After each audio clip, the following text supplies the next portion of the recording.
We are finally able to make an arrest of an individual by the name of Brian Cole. He had zero criminal history, saying that the government, when they were presenting, said that he was getting riled up online. He was all engaging in these kind of theories and things. And they said, there's no evidence of that at all.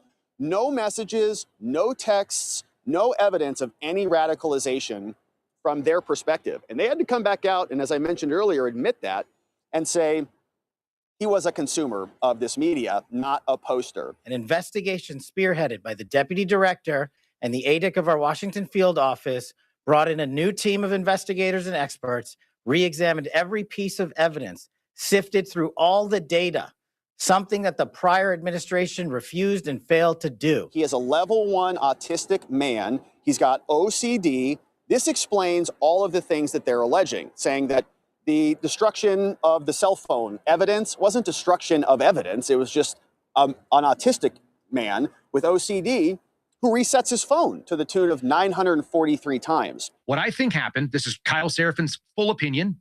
I believe the FBI identified Brian Cole, probably in that loop of like maybe 90, where they did some additional work. He was generally speaking in the area of, and then when they ran it down, they found out that he was not a good match because the pipe bomber route, it's roughly near where it says 1, 2, 3, 4 in a tight little cluster towards the center of the map. That's where the pipe bomber would have had to have been for the actual time that they say that the person was there. So there's a route of the actual bomber, and it's very, very small. You see it red and green.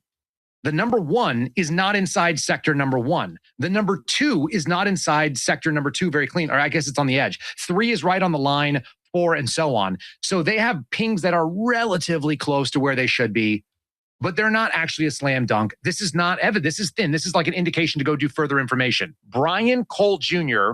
was arrested under a complaint that was filed with the district court, the District of DC. And they arrested a guy out of Woodbridge, Virginia for the pipe bomber case, claimed that he was the one who did it. If you don't get that indictment, then you have to take it in front of a judge for a preliminary hearing. This is really interesting. Apparently, DC is unique in that it is the only district where this can occur, where a Superior Court grand jury can be used in district court. Interesting that Boasberg's kind of floating around at the center of it all too. They took every means, they filed all the means, they put all these motions out that said, hey, please, like, let's kick this down the line. We want to go to next year. We want to wait until we get in front of a grand jury. We don't want to have a preliminary hearing. And the defense, which is really aggressive, it's a new law firm that's out of Tennessee. They're former United States attorneys, and they're apparently very good, went out and said, no.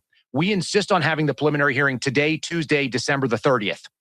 And so DOJ panicked and yesterday took Brian Cole Jr.'s case in front of a superior court, the lower court, in front of a grand jury, and got an indictment there. You know, the prosecution was there. There was about 6 to 7 prosecutors sitting at that table. It was a little lopsided because he's sitting there with his one attorney, but that's obviously very standard.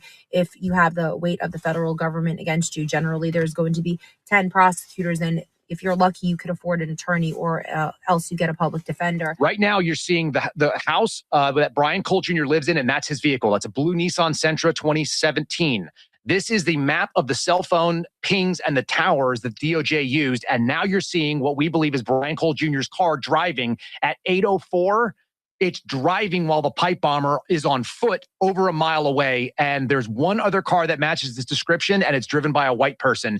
We can't see who the driver of this is, but if that is Brian Cole Jr.'s car, then Brian Cole Jr. was driving while the pipe bomber was on foot dropping off the bombs, and it couldn't have been him. Oh, this is a real Perry Mason moment. If I sound a little speechless here, this is so devastating. So very simply, between the hours of 7:34 p.m. and 8:18 p.m. on January 5th, 2021, the pipe bomber is on foot, walking around with the hood on.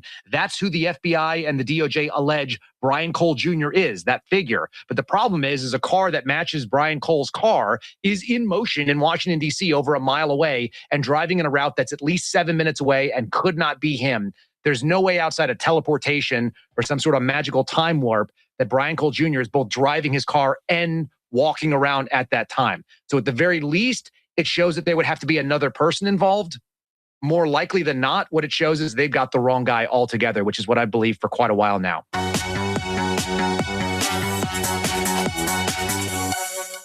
Ladies and gentlemen, InfoWars has been under unprecedented attack for really 15 years, intensifying when Obama 2013 serial listed as a terrorist organization for destruction by the CIA and FBI that was declassified earlier in the year by the Trump administration. I'm all over the Crossfire Hurricane. I'm all over the Arctic Frost as one of the main people to be taken out by the deep state itself. And the reason for that is we have the information, I have the background, I have the research, I have the guest, I have the crew, we have the giant audience. They tune in and they cannot stay. All right, here I am. My camera hit the ground when I started. I got started, my camera hit the ground. Welcome to the show, man. February. Friday Night Live, January 9th, 2026. And thank you for being here. Thank you very much for being here. I'm having some minor technical difficulties. I hope everyone can hear me okay. I checked my sound. I should be good. Just going to double check it because it was weird at the last second. Everything hit my camera fell. So, I mean, what else could you ask for, right? Yep, we're good. Sounds good. All right. Thank you for being here. Friday Night Live. A lot going on. I wonder where I should start when I get here because I spend hours, getting ready every day. I spend as much time as I can getting all this information, and I'll end up having 200-300 clips, and then I go through them to see what the best things are for the topics that I want to cover. And this thing in Minnesota, man, is just out of this world. Arizona, Minnesota, New York, Portland, Oregon, two in Trinidad, Aragua got shot yesterday. They lived. It sounds like last time I checked, they lived through that. I mean, just crazy. I mean, I'm I'm older. I've been around a long time.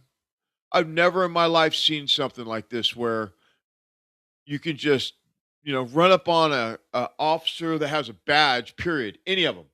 Any officer that has a badge. You can't. They'd shoot you or they would take you to jail. And I just can't believe what I see out here on the streets. I mean, I just cannot believe it. You got all these Karens running around blocking the ICE officers and getting in their face and talking crap to them. Man, you did that in my neighborhood, man, you would get your ass kicked, and they wouldn't care because they were just like, hey, you want to talk like a man, you're going to act like a man. It's I can't believe it. I just can't believe it. So I boiled it down to a few clips for that whole getting in the ISIS faces and all that stuff. But we got some stuff around that. But first, let's talk about um this pipe bomber thing. I know it's 5 years old. I know that it's not on everybody's radar. But this is what they do. They do this thing where they uh make you feel stupid because of the stuff that they tell you. It almost makes me think that I'm just fucking dumb because um, how can it possibly be so that this autistic kid that's you know a delivery driver for DoorDash or whatever um, is the pipe bomber. It don't make sense. I mean, and all the stuff around it, just like we just showed that clip, about his gates off, his builds off. He can't be in the same place. He can't be in two places at the same time. Just all these things that don't. And you know what? Look, with the FBI, can't believe anything they say anyway. Especially the FBI because they're full of shit. I'm sorry. I would love to think that the FBI had any credibility, and they have none, zero. I mean, none. And so I guess you gotta ask yourself: is this something that you could trust that the FBI is really investigating something, or did they find a patsy just like the last 5 instances, including Charlie Kirk's murder, Donald Trump's attempted execution, and so forth and so on. How they find the dumbest dipshit that's very clear not the one that did it, and put them up front and say, "Oh, this is the one," and they can't represent themselves because they're licking windows. I mean, it just makes no sense to me. It makes perfect sense if you're the CIA or the FBI or MK Ultra or whatever.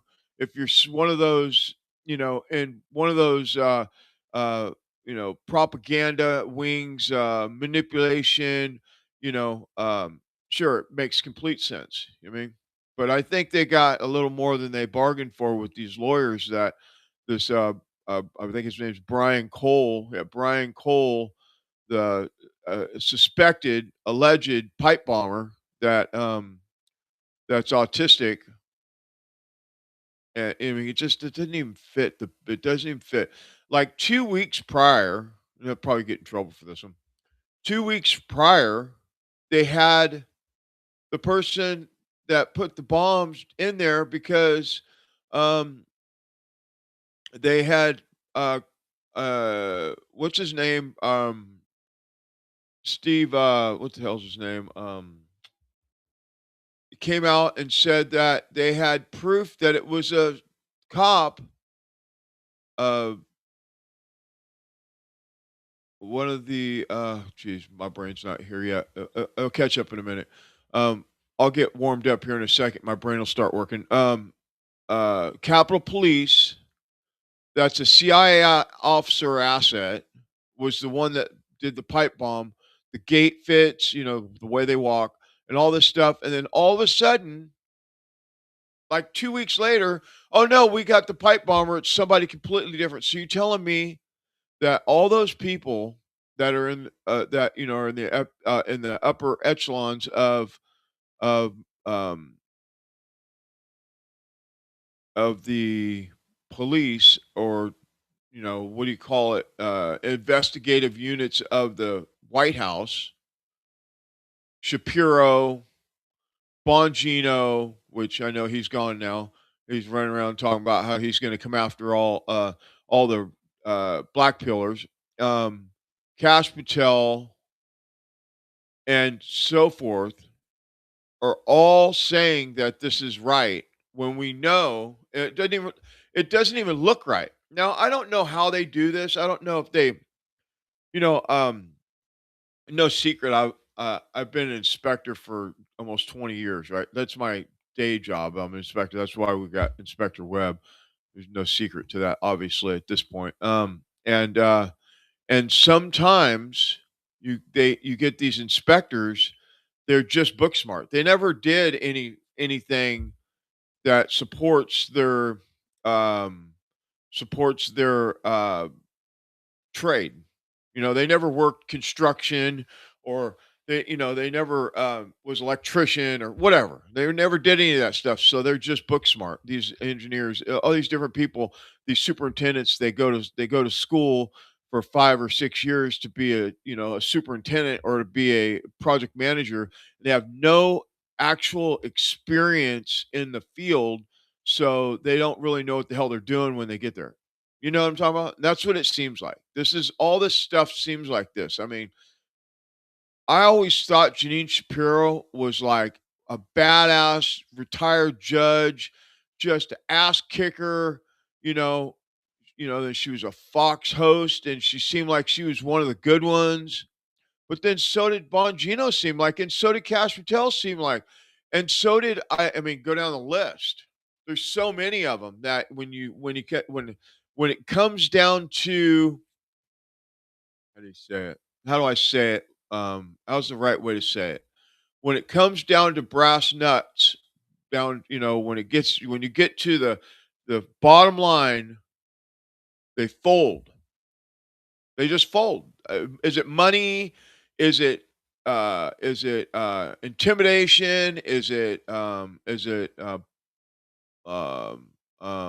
blackmail? What is it? What is it? What's going on here? Because it just seems like to me, and I know I'm on a rant early. You know, we're 15 minutes in, and I've been ranting for 15 minutes. But listen, like, am I the only one that is like, what's going on here? Like, how in the hell is this even possible that we have all these agencies that were, these people that, our president brought in to finish the job are all um um blackmailed, or what is it? Well, I mean, somebody help me. So anyway, that's where I'm at today. We got a whole lot for you tonight. um We're going to follow this. We have a list of things that we're following right now. The pipe bombers, one of them. The Charlie Kirk murder is another one that we're following. That is a whole nother. That's a whole nother intro. Okay, I mean, it's just like, come on. And we talked about it last week how. And I'll apologize for not having the Monday show. If you notice, I did some work around here. To the to the studio. We worked on studio all last week, so that's why I didn't have a show last week. Anyway, back to the point. I just don't understand. Like, we talked about it last week. Like, what is going on with the all the people, you know, if you're black pilled, great. Okay. You believe that the world's going to end and we're all going to go to hell and nobody has a chance and it's over. And I get it. And that's great. But why do we go after everybody at each other's throat and do this thing where we just continue to point the finger at the other person that is on a microphone doing the best they can to put out some information to hope to get closer to the final result, which we all want is the truth. Why do we go after them all? It don't make sense to me. I just don't. I don't get it. So it's one of the very things that it really throws me off with a lot of the you know the with a lot of the show hosts and people that are doing this stuff online, Twitter or whatever. It just does, because it's like the goal should be find out what happened, who did it, and fix it. Not this person, that one is this one, and this one, and that one, and this guy's like this, or this guy's sold out, or all this stuff. It's like, find their find their strong suits and use them for their strong suits. Utilize your resources, and let's get to the other end of this. That's what it should be. But instead, I mean, there is some exceptions, right? Like, when you start talking about Ben Shapiro, I'm like, yeah, okay, I can totally go on a rant for 4 hours about that. But I'm talking about all these commentators or these show hosts or all these people that are big, like way bigger than me. I'm little. I'm little. Matter of fact, why don't you subscribe to the channel, and maybe that'll put me one closer to, being I'm still the lowest show host out there, because I don't have, the people, like, I don't even know how they do it. People that started at the same time. I mean, they must be getting paid by somebody, but I mean, they got, hundreds of thousands of subscribers, and I'm just like, how do they do that? I mean, it don't make sense. Anyway, that's another topic for another day. But I believe that it's either they spend 20 hours on the internet, or they got some help, right? Anyway, all right, where we at? We beat that to death. So I wanted to cover this before we get too far ahead. Um, the Bongino thing, and I'm not going to do the whole. Bongino, cussing people out and talking shit and all that stuff. But I want to cover these two. I think it's pretty important. But I will do the Ryan Mata one where he's talking about how Bongino had a chance and he blew it. That's definitely something we should talk about. And then the other one is Bongino revealing he discovered the discovery that there's more than one type of FBI agent. We'll play these back to back, and then we'll get started into the. We'll just get the show going here because I think it's important that we get some current events going here. Stand by. But you know you're a raging closet homosexual if you watch Dan Bongino. If you are excited for Dan Bongino to come back and pick back up his microphone, you are at a level of cucked that's up there with like fanboy for Merrick Garland or like fanboy for Chris Ray. Like I can't tell who's more of a closet homosexual, somebody that likes Merrick Garland or somebody that watches the Dan Bongino podcast. Now that's up for debate. Now watching this grown man come groveling back and trying to make excuses and try to spin this narrative and manipulate this, I don't know, timeline of events into some scenario where he's not the most beta male cucked little bitch in the fucking planet.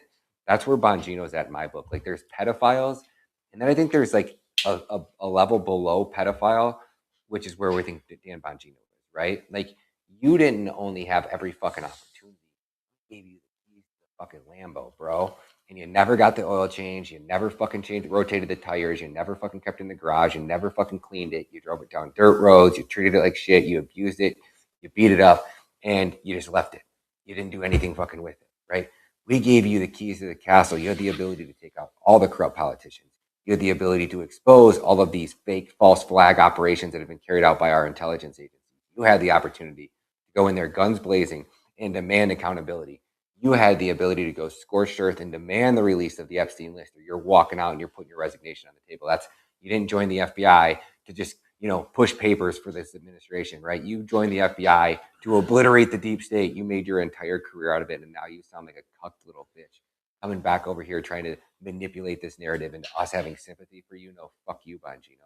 You get no sympathy from me, bro. You're washed up. You're a hack. Everything that you talked about in your podcast, you had the opportunity to do something about it, and you didn't do a gosh damn thing. You're a fucking sellout.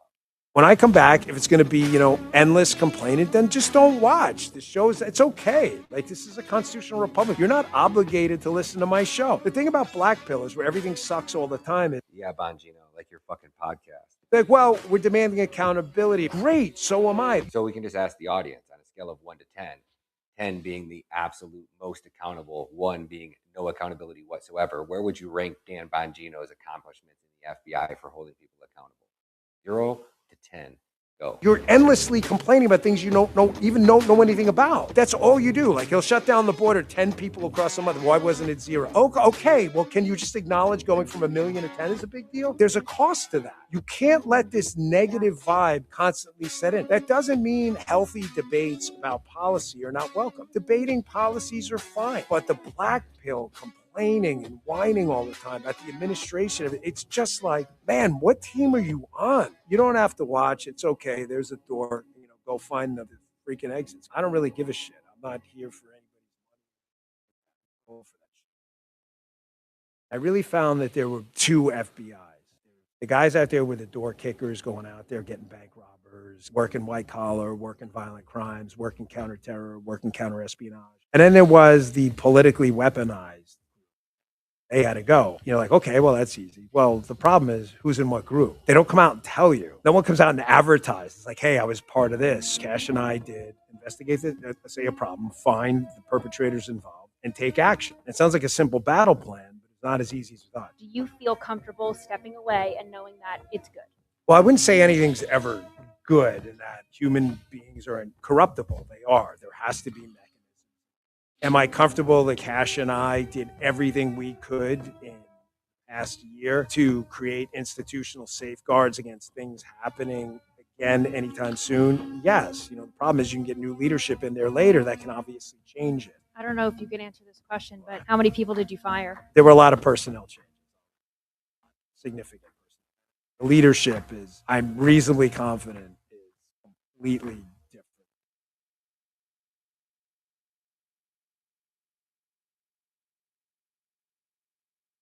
Do you believe that? Just pause for a second. I want you to just step back for a second and think about that. Because I did. When I heard that, the first thing came to my mind is you're a liar. There's absolutely, positively no way that you got any of the people that are in the FBI at the level that needed to go, the first 4 tiers down, were gone. We did see some minor changes when they found out that, remember, during the summer, when Cash found out that the person that was his pilot was somebody that was the reason that was going after all the J6ers. Remember that? Remember that ordeal? Yeah, I remember that. But other than that, they're still there and they're still doing the same stuff that they've always done because look, really, yeah, have they gotten taken care of some things? Yeah. But the big stuff, the stuff that we care about, nothing. FBI has not done anything. Files for Epstein or, what happened to the shooter who they buried. Not only did they just let it go, and I talked about last week, they buried the Butler shooting. And then they said, "Oh, he was there by himself."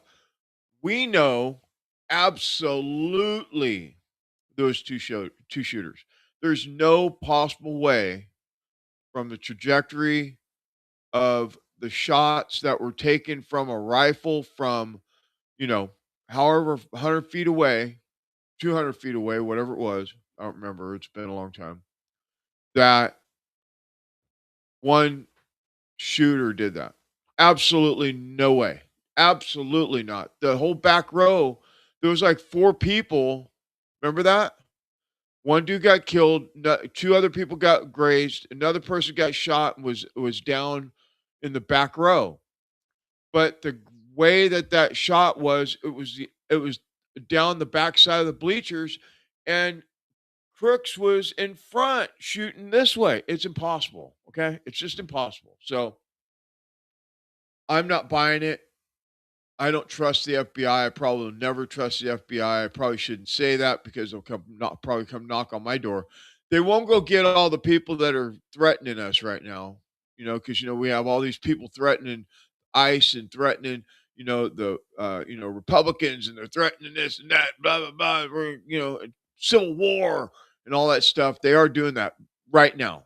They're doing it. We're going to show you here shortly. And it's like, come on, man. If you're going to come back and you're going to get your podcast going, why don't you tell the truth? Why don't you just tell the truth? I know you can't because I'm sure you're under NDA, but I mean, come on. Like, that's why I say you should just go take your Fox host job back and just be happy with that and stay out of the podcast area because I don't think you're going to do well. Because, Matt is right. You look weak. You had an opportunity to really make some good absolute changes. You're actually the one that would be doing the footwork because everybody directly below you are the foot soldiers for the FBI because we know that the director just goes to lunches and dinners and looks cute. We know that. Flies around in the jet. We know that. That's all he's done anyway. But my point is, you as this assistant director and you had the keys and you did nothing or whatever you did, it was very low level. It wasn't anything of significance because if it was, like you said, you was going to do, he was going to go in there and make all these changes. And so did Cash. Cash said that he was going to go in and turn the FBI into a museum, right? I don't remember exactly what he said. Something about, making, turning it into a museum. I'd have to look up the clip, but I don't have an editor. If I did, I would definitely have somebody pulling that kind of stuff up out of my archives because I definitely have it. But anyway, All right. So Cash Patel, Dan Bongino, they're really the laughing stock of the right wing, as far as I'm concerned. So there's a few others that are saying that that that that Charlie Kirk was shot by Tyler Robinson, and it just doesn't seem right. It don't look right. It just doesn't feel right. I mean, and I'm not. If you've been with me for any length of time, I'm not a black pillar. I'm not into that. I believe in truth and justice, and that's really where I'm at. But I mean, I guess we'll find out, or we won't. We probably won't. We probably will not find out is the problem. That's probably the problem. Let me let some people know that I'm here because I forgot to do that.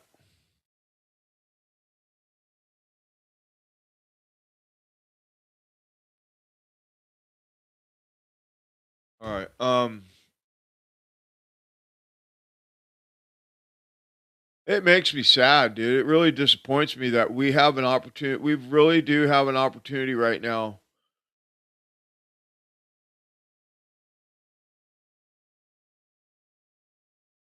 Um, all right, I just got okay, got it. Let's get into the show. I wanted to get that out of the way because that was definitely something. We're going to get into this tonight. We're going to show you all the stuff that's going on in Minnesota, Minneapolis, Minnesota, and cover some of the angles of that, and show you the truth for those of you that may not know.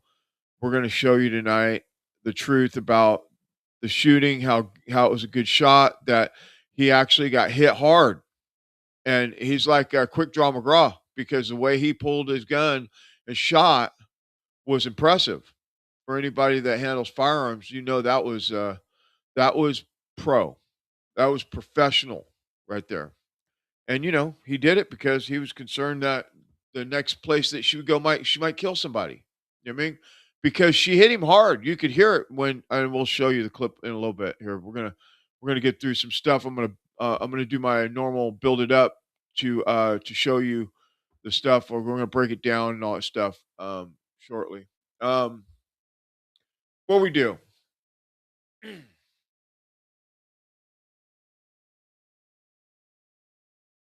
Tim Walz, right?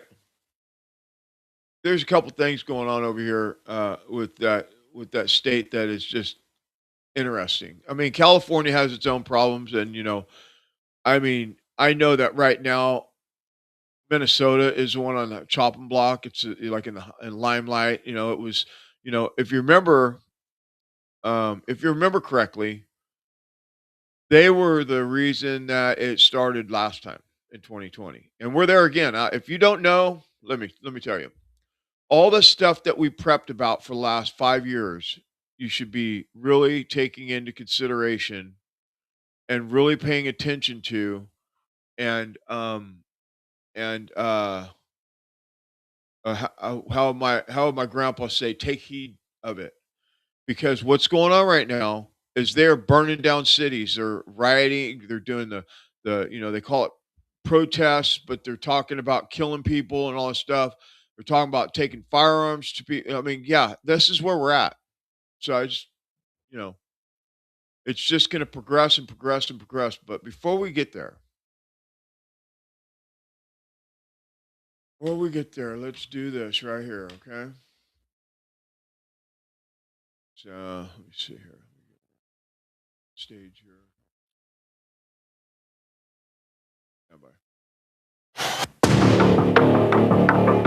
In a major escalation, the Trump administration has deployed approximately 2,000 federal agents to Minneapolis, Minnesota. FBI, DHS, HSI, and ICE targeting widespread industrial scale fraud in state administered social services programs while 5 states have had $10 billion in federal funds frozen for social services programs. You have an understanding that 1,000 whistleblowers running an account on X have come forward to expose fraud in Minnesota state agencies, and they have been entirely ignored by Tim Walz and have even been retaliated against. Is that accurate? That is correct. Even this morning, I got another message. Make no mistake, we should be concerned about fraud in our state government. We cannot effectively deliver programs and services if we can't earn the public's trust. The Tim Walz administration has utterly failed to protect Minnesota taxpayers and vulnerable citizens, ignoring years of credible reports and retaliating against those who spoke up, often by claiming they were racist or Islamophobic. So today, if someone asks me, should I report fraud within DHS? I say, no, no, no. It is career suicide plus a whole lot more. In our face-to-face meetings with a group of whistleblowers, they revealed that retaliation now includes threats of being fired with cause, which means you do not get unemployment insurance in the state of Minnesota, being blacklisted from all state agencies, and then there was a veiled threat of the use of military intelligence against them.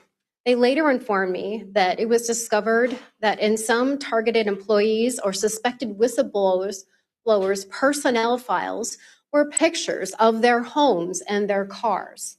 They also described that supervisors asked them questions about their families that to them felt like a threat. One example was, we need to know where your kids go to school and where their bus stops are. Fending off the links to fraud, Governor Tim Walz has nervously welcomed federal cooperation.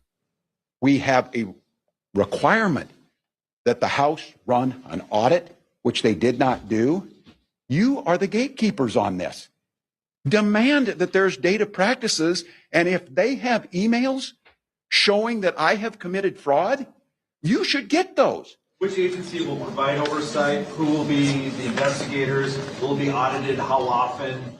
Will the Attorney General's office play a role in that? Can you just speak to that? Those conducting oversight will, to a certain extent, probably make themselves known to us. While Attorney General Keith Ellison has already been exposed. Your office was involved when Feeding Our Future was sued for the first time. And I'll call them in my office and demand some explanations. Right? I'm one of them, those guys you're talking about. April 30th, I got shut down and they put me on BIOS. You say April? April 30th. Yeah. You mean throughout the whole summer and the fall? Yep. And You ain't got no money since then? No, yeah. I have like 10 pilots sitting up to that safari. Attorney General Keith Ellison was focused on one thing and one thing only, and that was keeping these folks in business. There were no questions that he asked of these folks about how the kids are doing, the operation, how they're getting fed, who's being helped. Instead, the focus was entirely on ensuring that the money continues to flow. And I'll add that he went so far as to say that he was going to fight these people in reference to the state agencies. The state agencies are his client. Yeah. And when you said money's going to flow, did money flow to Mr. Ellison's campaign a couple weeks later from some of the folks who were in that meeting? Sure did. How much, do we know how much that was? I do not have that number. So it wasn't just overlooking the fraud. They were actively trying to make sure this program continued, and then they benefited from that politically with contributions to their campaign, all in this same year, all in 2021, when this was all coming to a head. Is that accurate? That is my understanding. Meanwhile, America asks, why are we even paying taxes? The United States collects roughly $2.4 trillion annually in individual federal income taxes. Following long-needed investigations and reform, the real fraud numbers could exceed the taxpayers' contribution. Meanwhile, Somalia had billions in debt forgiven as it digs itself further into the pockets of the American taxpayer. The full scope of the problem is not just criminal fraud, but a culture of profiting from government programs in perpetuity, not as a safety net, but as an industry. I've personally met and had discussions with folks who identify themselves as consultants for multiple entities accepting government benefits. They have made a career out of showing people how to leverage the gaps in government oversight to maximize benefit payments. Was there any threat of a lawsuit from the Somali community and folks affiliated with Feeding Our Future? Mr. Jordan, there was more than a threat. They actually did it. They did. And what was the alleged claim in that lawsuit? That they were victims of racial discrimination. Oh, they played the race card, huh? All this fraud going on, money going out, and they played the race card. The fraud hearings won't just be another wrist slapping for the DC Country Club. These thieves have finally awakened the sleeping giant. John Bound reporting for InfoWars. So when I see these hearings, we've watched these hearings. Let's see, it's been 5 or 6 years that I've been paying attention to this, and it's just, to me, it's just another, mumbo jumbo. But I think something serious is going to happen with this because of the way it went down. You had independent journalists going out there and finding out about all this fraud, and it woke them up. And they have to take action toward like doing something about it because of really what it is, and and then on top of it, a lot of the times when they're going to these places and they're looking at, smallies that have these daycares that are, basically storefronts. They have a sign, like that one Learning Center. That was perfect.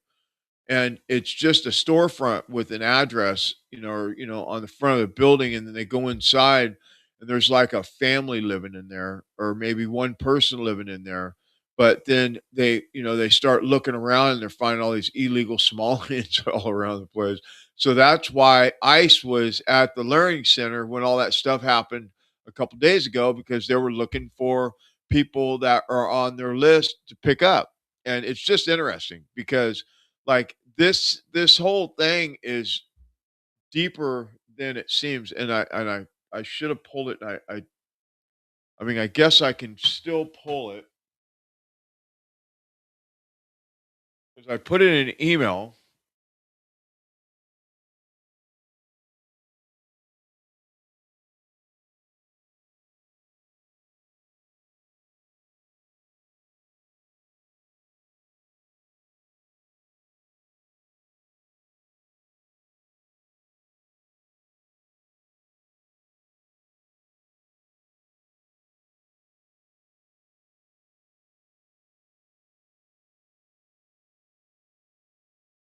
All right, well, I'll have to pull it for tomorrow. They're filing. They have a bill on the floor. Who's in charge of that bill? I'll have to look it up. Who's in charge of that bill?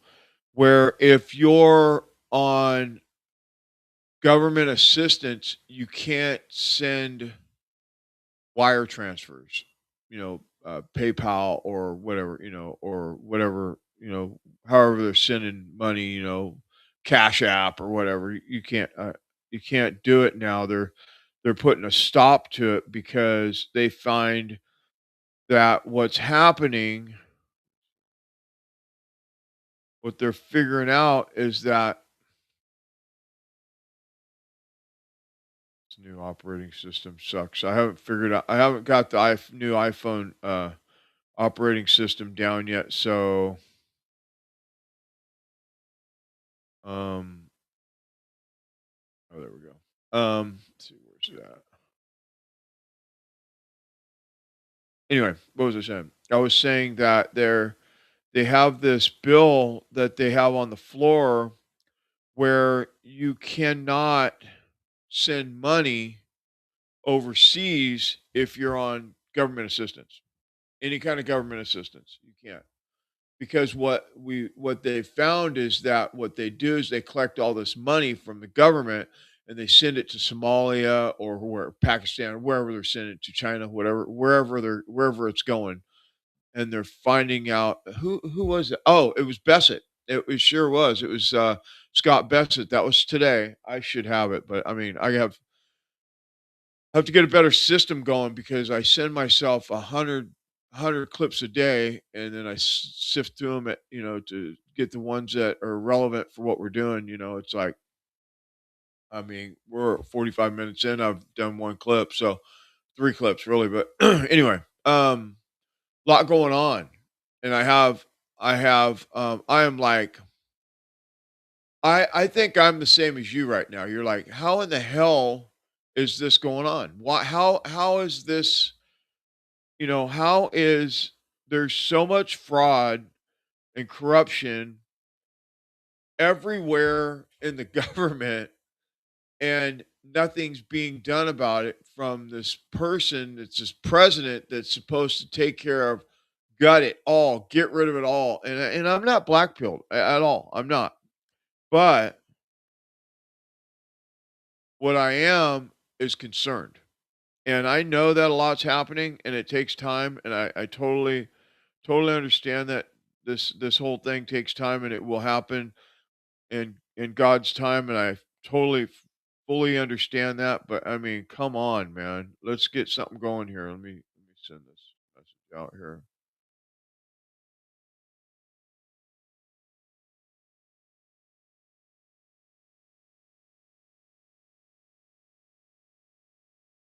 I spelt robbed wrong. That's great. That's perfect. No, I'm doing it myself.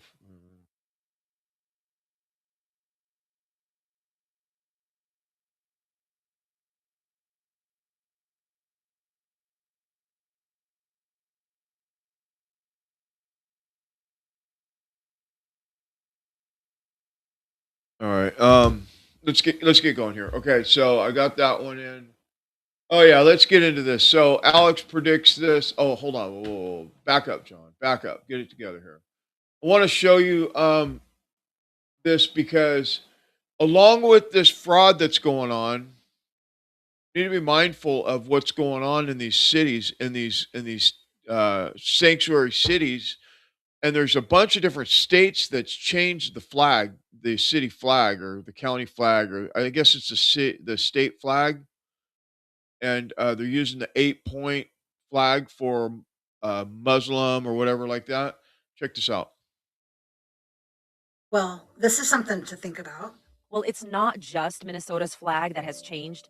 There are other flags that are quietly being changed in cities across the United States.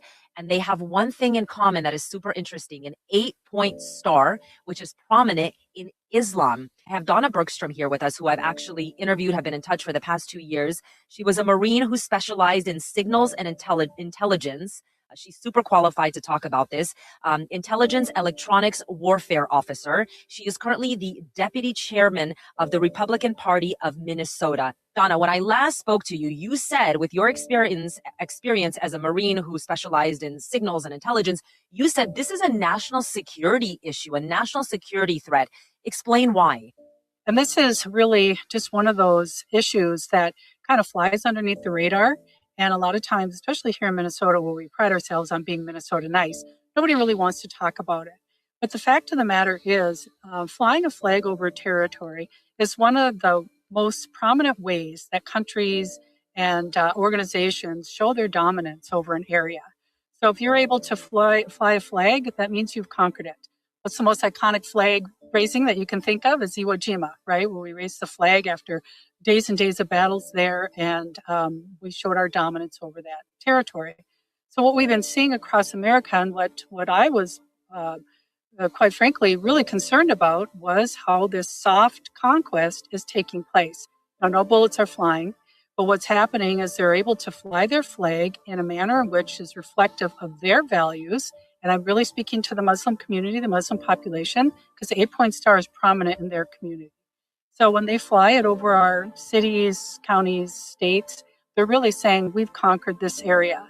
And in addition to this, I just want to point out too, Stella, in Minneapolis, just a couple of years ago, they were the first major city to allow the call to prayer in their city. And again, that is one of the issues that we notice in the intelligence community when we see an area being taken over. That is a conquest. And so I call this a national security threat, because if this is going to be allowed to happen, the creeping and encroachment of what will eventually be Sharia or the Sharia law is incompatible with the U.S. Constitution. Yeah, we've all seen that video of Waltz in Minnesota. nice guy, putting the Minnesota flag out that looked like a Somali flag. But I didn't know that there were other states that were doing this too. Let me guess. I bet most of them are blue states. Just saying. So here's a little word of advice to the leftists who think that we're still living in the same simulation that we all suffered through in 2020. 2025 is not 2020, all right? ICE is not messing around with you. And I say this as somebody who served. I say this as somebody who's been in multiple life or death situations in my life during my service in Iraq, all right? When I was running a checkpoint, if a car drove away, we would shoot to kill, all right? If I was out on patrol and there were people surrounding me, and if someone were to grab my weapon, I would kill them. All right. And I think that people don't understand that these are life and death situations. These leftists and these liberals and these Antifa and all these people, they seem to be under this delusion that it's still 2020. They seem to be under the delusion that there's some freedom fighter revolutionaries because, I don't know, they've been reading, too much of the Karl Marx playbook in those disgusting basements in Seattle, in Minneapolis, and all the little places that they hover around in this country like the little cockroaches they are. All right? This is very real. If you attack law enforcement, you will be dealt with force. If you attack ICE agents who have the force of the federal government behind them, you will be dealt with in force. All right? Now, the death that happened is a tragedy that was easily unavoidable. That was easily avoidable. And it could have been avoidable had that leftist protester complied with the ICE agents. Had this person not tried to run them over and attack them with a car. All right? That was deadly force that this protester used. Everybody's seen it. And so to excuse this behavior and to somehow think that the ICE agents who put their lives on the line every single day were at fault by a lot of people who are sitting on the internet behind, either in your phone cameras or behind your little, on your little phones, typing on X or wherever, who have never been in a life or death situation in your entire life, who have never served in your entire life, who have never worn the uniform in your entire life, who have never had to make the split-second decision that one has to make when your life is on the line, you can miss me with all of it. So to these liberals and these leftists that are still under the delusion that you're operating that you're some kind of freedom fighter, all right? For the Democrat and liberal elites that do not care about you, that don't care, all right, that one of you was just killed. They will not lose sleep tonight. They will make their dinner at the Capitol Grill, all right? They don't care about you. So to these liberals and these leftists, I am telling you that if you think that it is 2020, and if you move like it's 2020, and you move that this world with these ICE agents and this law enforcement that are supported by Trump, by the way, if you think that you're moving like that, you think that you're going to move like it's 2020, you're going to fuck around and find out. All right? And I say this as somebody who hates to see this loss of life. I hate to see loss of life. Like, I've seen loss of life up close. I hate it. And I absolutely despise seeing it in this country. But these protesters and these leftists have to take accountability. You cannot be aggressive towards law enforcement. You cannot attack ICE agents. You can't do this. And if this admittedly tragic loss of life, if this doesn't teach you that lesson, then maybe something else will have to. Yeah, and I wanted to play that because there's a couple things going on here. One, we have these liberals that think that, see, in 2020, when we had a Joe Biden in office, and we had all these sanctuary cities and all this stuff, it was okay because you could go and get arrested. And I have a clip here shortly. And you pay your bail and you get out and you go get arrested again, go get arrested again, go get arrested again. They're not playing that today. They're not going to go there. If you get arrested for even in these cities, it's going to catch up to you. They're talking about federal charges for people that get in the way of ICE, and I don't understand that. It never made sense to me. So we have two things we're talking about here. We're talking about the flag thing. So in these cities, in these Somalian cities, they're changing the flag to Somali, whatever they're, I don't know that much about it, but I have seen that this is going on. And it's like, I think that we're in the United States of America, and that should not be a thing. A mayor or a governor or whatever, they should not be changing a flag to suit some foreign country. It's just not a thing. I don't know how it got through like that and how that happened. I don't know if it's one of those dead of the night, because they do all this stuff in the dead of the night when nobody's looking. That they'll have a meeting at midnight when nobody's there, and create all these different laws and bills and things like that when nobody is paying attention. And I don't know if that's what happened, but I remember when Walls was sitting at his desk and he's, oh, hold on a minute. And he takes the flag from Minnesota and he moves it. And then he brings this new one over and he sets it down. He's like, oh, that's better. Now, I want to remind you who that dude is. Tim Walz is a China communist um, uh, person. Like, he's paid for by China. We know this. We know that he's got more trips to China than most Americans altogether. We know that. But I don't know how they get away with this stuff, because there should be, and this might be because of a law that we haven't put in effect, to where they can't do that to a state flag. But I don't know. Let me know what you think about that in the comments. We're going to keep going here, but I just wanted to say that because I think it's very important.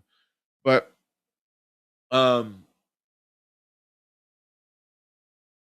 there's always more to the story than what we see. So let's just be mindful of that. And we're going to play these two clips back to back here. Stand by. Oh gosh. Where do I go? Where do I start? Hi, I'm Samantha, and yes, I live in Minnesota. No, I'm not a proud Minnesotan.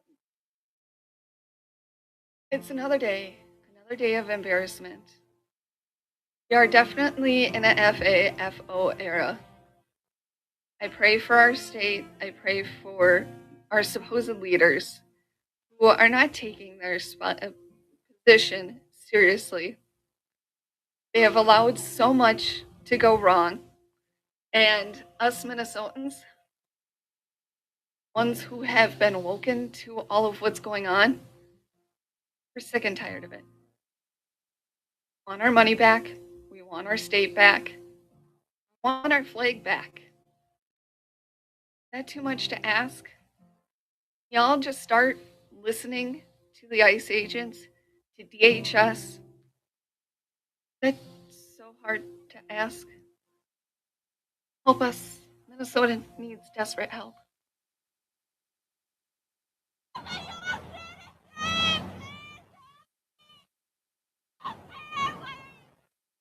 She was driving her boyfriend's car, who was in the country illegally. She refused to roll down the window when asked. She refused to give proper identification when asked. She did not cooperate with ICE, and when they were able to confirm her identity, she was released within 10 minutes. Next.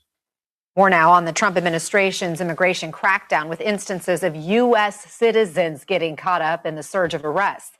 Take a look at this. This is a stunning video from Louisiana. You hear that woman cry out. She's a 23-year-old running down the street away from the masked agent. ICE was specifically targeting an individual that was a public safety threat with prior charges for felony theft and conviction for illegal possession of stolen property. This individual fit the physical description. They identified themselves, and then she ran. Once she confirmed her identity, they left. No arrest was made. Next. Name is Dulce Consuelo Diaz, and again, her lawyers say she was arrested by ICE a week ago today, but claim she was born in Maryland, where she lives now with her family and has multiple forms of official documentation confirming her citizenship. The papers she provided, fake. She is a Mexican national who entered into the U.S. illegally.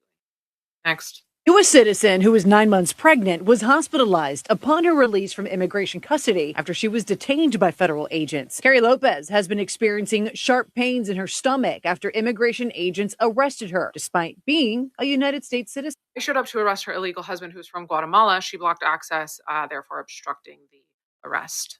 You don't want to get arrested while you're pregnant. Don't obstruct justice. She was also released once her U.S. citizenship. Next. Oh, we've got Tampon Timmy saying that federal agents are arresting U.S. citizens.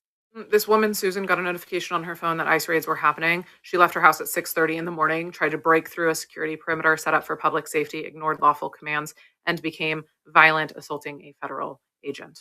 What did Trader Tim say? This isn't about public safety. This is about stoking fear. That's ironic. Why don't you guys tell the full truth? Because if I, an American citizen, were to obstruct justice, were to get in the way of a federal investigation, a federal officer, if I were to not listen to an officer, I'd be arrested. This demonization of ICE, this chaos that the Democrats are creating is exactly what they want. They want you to believe that ICE is bad because they need to import the votes. There is always more to the story. Every single time they're manipulating you. Don't fall for it. Don't fall for it. And so I'm setting this up for you because it gets very, very good here shortly. I mean, I don't know if it's good. It gets crazy is what it gets. It gets crazy the further we go down this path here tonight. It gets just crazier and crazier and crazier, until somebody gets killed. And so am I allowed to say that on here? Oh, I think I am. I'm on Rumble. Okay. By the way, if you haven't yet, go to my Rumble account and subscribe. It's rumble.com/Inspector Web Podcast. There's two of them on there. One of them has no subscribers, and the other one has, subscribers. So if you go to the podcast one, I'd appreciate it. And also my X account, Inspector Web, and the new YouTube account, which is Inspector Web as well. It's youtube.com, blah, blah, blah. Inspector Web. We're trying to get monetization here going so we can start getting more views and clicks and all that stuff. That's not why I'm here, but it would be helpful if I was getting, if I could just get monetized. So I'm monetized on Rumble, but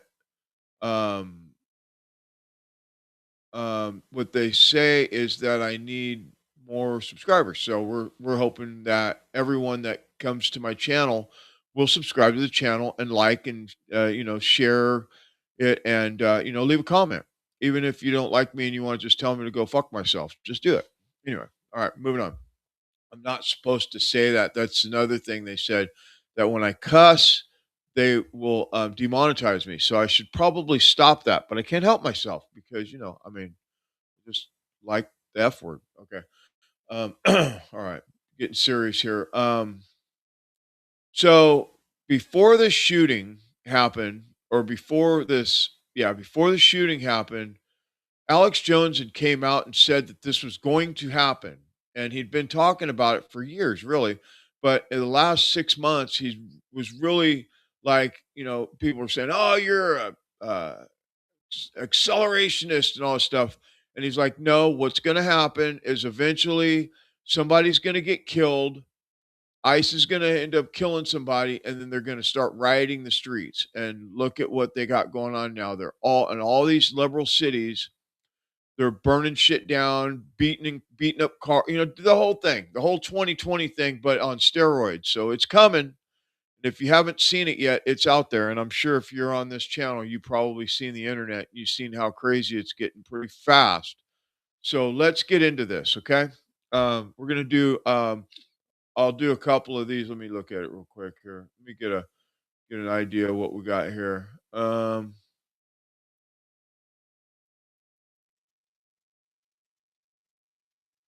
Yeah, we're going to play these back to back. It's a little bit long, but we're just going to do it. I'm setting this up for you so I can get you to the juicy stuff later on, but just bear with me. Stand by. There's nothing more important than Minnesotan safety. I've issued a warning order to prepare the Minnesota National Guard. We have soldiers in training and prepared to be deployed if necessary. I remind you, a warning order is a heads up for folks. Ladies and gentlemen, this is an emergency Wednesday evening, January 7th, 2025. News alert. The Democrats have promised officially under the DNC to try to trigger a civil war. And now Tampon Tim, the known communist agent in Minnesota, is saying he's going to call up the National Guard against ICE agents who are carrying out constitutional duties with court orders after a woman who tried to run over ICE agents today, caught on video, was shot dead. They've been saying all we need is one dead person and we're going to have our uprising. Just like he had the National Guard stand out in 2020, the summer of love. His wife said she opened the windows to smell the burning tires. Well, now he loves the National Guard, and he is saying he's going to call the National Guard out to oppose federal law enforcement that's 100% constitutional duty, already certified by all the courts. This is civil war cut and dry. This goes right back to the South and the North going to war in the 1860s. This is so historic. It's so dangerous, but they're desperate. We're about to break it all down right now. Nothing more important than Minnesotan safety. I've issued a warning order to prepare the Minnesota National Guard. We have soldiers in training and prepared to be deployed if necessary. I remind you, a warning order is a heads up for folks. And these National Guard troops are our National Guard troops. They're teachers in your community. They're business owners. They're construction professionals. They are Minnesotans. Minnesota will not allow our community to be used as a prop in a national political fight. We will not take the bait. We will continue to update you, Minnesota, as we get more information. I want Minnesotans to hear this from me. The desire to get out and protest and to speak up to this administration of how wrong this is, that is a patriotic duty at this point in time. It's just as these situations develop, right? we decide when we need to move these people out. And I think the local reporters know well on this. Both unfortunately and for us, the upside of this is that we're very good and we've had practice at this. And I just want to, again, implore Minnesotans, I am not telling you not to express your anger or your frustrations or the outrage that we have. Look, this was totally predictable, as I said it yesterday, and it was totally avoidable. It was August of 2020. And the New York Times published a big article about the war games of the DNC and John Podesta. Their official plan that if Trump could win, they were going to say he was a dictator, illegitimate, and have blue cities secede, and call out the National Guard. And they believed the military would join the Democrats, who would then march on D.C. and overthrow Trump. But they were able to steal the election. But then on the eve of the last election in 2024, they said, we're going with this plan again. And they released the movie in that year called Civil War that fantasizes about it. And last year, the movie with Leonardo DiCaprio, one battle after another. So this is their movie. They've said it, MSNBC everywhere. We need blood. We need ICE or National Guard to kill somebody like George Floyd. We have an excuse to uprise. Notice it was Minneapolis, George Floyd thing happened. So now it doesn't matter hundreds of people were attacking them with bottles and bricks. It doesn't matter this woman tried to run them over. They are in full war mode right now because the globalists are losing. And President Trump has returned our sovereignty. And we have all these leftist influencers literally calling for Nick Shirley and Nick Sordor and others to be targeted. This is classic terrorism. And we had the mayor of Minneapolis 2 weeks ago saying, ICE, if you're here, you're going to die. You saw that clip, but here's this new clip today. Mayor Fry rarely speaks in English, usually Somali, saying to ICE, get the F out of Minneapolis. Here it is. To ICE, get the f out of Minneapolis. We do not want you here. Your stated reason for being in this city is to create some kind of safety, and you are doing exactly the opposite. And even after it came out very soon, within a few hours, that she tried to run them over and already been stalking them and harassing them and screaming at them, so they pull her over. Even after it came out that she tried to run over the ICE agent who barely jumped out of the way and shot her. A deadly weapon, totally reasonable shooting. They're acting like they don't know, and they're calling for an uprising, and they're calling for huge demonstrations and mobilization. So it's going down right now. The good news is the corporate media is going to lie about it, but nobody buys them. The independent media, the true media, Infowars.com, and all the other great organizations that are out there are going to tell the truth. And citizen journalists on the street like Nick Sordor and Nick Shirley are going to show the raw footage so the world understands what's happening. But I've been telling you about this for a long time. The globalists know only triggering a race-based civil war will save them. They know their system's on the way out. They know their corruption's been exposed. Their NGOs, the trillions of stolen money, not just $24 billion in Minnesota. They know their time's coming to an end. So that's why they're so dangerous, because they're cornered rats. But think about it. Tim Walz announced he's not running for governor because he knows he's under criminal investigation. But now he's saying he will use the military to counter federal law enforcement. That's not happened since the Civil War. As I predicted, it's happening. But I'll go on to predict that if we get the truth out, that means all of you, the Paul Reveres, and we expose this, this isn't going to be successful. This dog will not hunt. 90% of war is information. It's truth versus lies. So let's get the truth out right now. Let's call for unity. Let's call for solidarity. We have over 40 million illegals brought in by Obama and then by Biden. Many of them hardened criminals, rapists, murderers, you name it. That's who they were arresting in this raid today, was a person with a huge criminal record. And here's all the Karens and leftists out attacking, pushing this agenda because the governors and mayors have told them to go out and fight the Nazis, which are ICE. And when ICE defends themselves from a deadly weapon, well, now we need the National Guard to fight ICE. They are creating a national crisis. They are trying to create a civil war. But the good news is we were ahead of the curve. We're not being caught with our feet flat, and we understand the paradigm. But that's why it's so important to get this report out to everyone you know and those you don't know. To share it on your Instagram, your Facebook, your YouTube, on your email, your text messages, by word of mouth. This information is vital to expose them. Because you tune into ABC News, CNN, they're not showing the frontal footage of the guy being hit by the car and defending himself. They're acting like he just killed her in cold blood. It's up to you now to get this report out with We the People and override their lies. I'll be on the air tonight. I'll be on the air tomorrow. Brianna Morello, weekday mornings. All right, so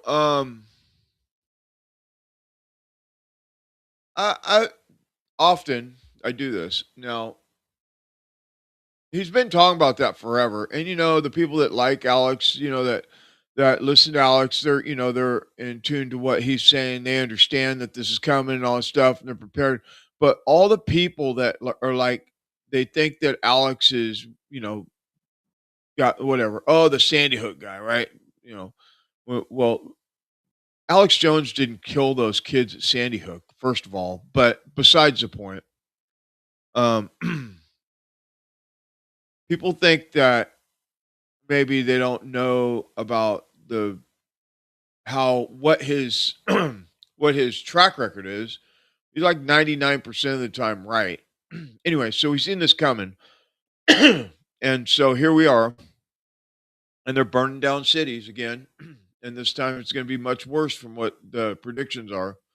But I'm gonna show you some of the stuff that these leftists are talking about, violence and killing people and all this stuff. They're literally doing it right on the internet with their real names and everything. But before I do,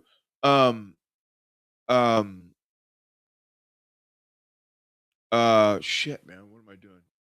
Let me play this clip real quick first before I show you these I had a brain fart here for a second. Let me show you this, then I'll show you these crazy people. Stand by. After saying get the F out of the city from the mayor, the governor comes out, and the government makes a statement saying that we do not need any further help from the federal government. To Donald Trump and Kristi Noem, you've done enough. There's nothing more important than Minnesotans' safety. I have issued a warning order to prepare the Minnesota National Guard. We have soldiers in training and prepared to be deployed if necessary. I remind you, a warning order is a heads up for folks. A heads up for who? A heads up for who? There is no other way to read this other than I am training our National Guard to stand up against our federal government. Gang, this is the beginning of a civil war unless everybody remains calm and does the constitutional thing. So when this happened yesterday, I wanted to reach out to some friends who, know the Constitution, and ask them, how does the National Guard actually work? A governor cannot block the Department of Justice in any criminal investigation. The governor cannot block the Department of Homeland Security enforcement action. A governor cannot block immigration and customs enforcement deportations carried out under federal statute. Federal authority in these areas come directly from what's called the Supremacy Clause of the U.S. Constitution. It means the federal law is supreme over what the governor says and what the state law is. State consent for federal law enforcement is not required. So when a governor says we don't need any further help from the federal government, that's all political. There's nothing legal in that. Nothing. Now, a governor can refuse cooperation, but it can't interfere. And the moment the governor crosses this line from non-cooperation to interference, they've just violated the Constitution and put us on the edge of a constitutional crisis or civil war. Using the National Guard as a warning is the brightest red line you can find, because there is no authority in the Constitution. In fact, the Constitution talks specifically about this and what he's trying to do. They can't obstruct federal officers. They can't enforce state political objections against the federal law. They cannot deploy or be threatened to deploy against DOJ, DHS, or ICE, because that violates the Supremacy Clause. Also, posse comitatus. So it's not an issue of state rights. Once he says, I'm threatening to use the National Guard, that's constitutional defiance. Here's what Walz is actually doing. He's not going to call up the National Guard and do that because he knows he'll go to jail. And he's trying to avoid going to jail. That's why he and the mayor are doing this, because of all of the corruption in Minnesota. What he's actually calling up is not the National Guard. He is calling up the Democratic National Guard. He is trying to get people who are so zombie-like on the Democratic side to go up and put their bodies in and to obstruct. He's using them as soldiers. That's not just unconstitutional on the National Guard side. That is just morally reprehensible. Yeah, and so what he's saying is exactly what they're doing, by the way. And I was trying to think of Glenn Beck's name, and sometimes it happens. I'm getting a little older, so I should probably write stuff down more than I do. But so they're stoking the flames. The media does it. All these Democrats do it. They get up there on their microphone and they start talking about Trump's racist or Hitler and blah blah blah, and everybody, the right wing or Nazis, and they do all this stuff. And then they do this stuff online and in front of the podium, to stoke the flames of getting people all wound up and riled up and in their feelings about stuff, because that's what it is, all emotion. Most of the time it's all this emotion, because people are just unstable. And then you get these people that are unstable, and maybe they're on psychotropics or whatever it is, and then they get twisted, and then next thing you know, they're doing this stuff like standing in front of the federal building, not letting people in or out. Now, last time I checked, federal officers have things like tear gas and mace and stun guns just for and bean bags, and they have all these different these different tactics that they can use instead of lethal force.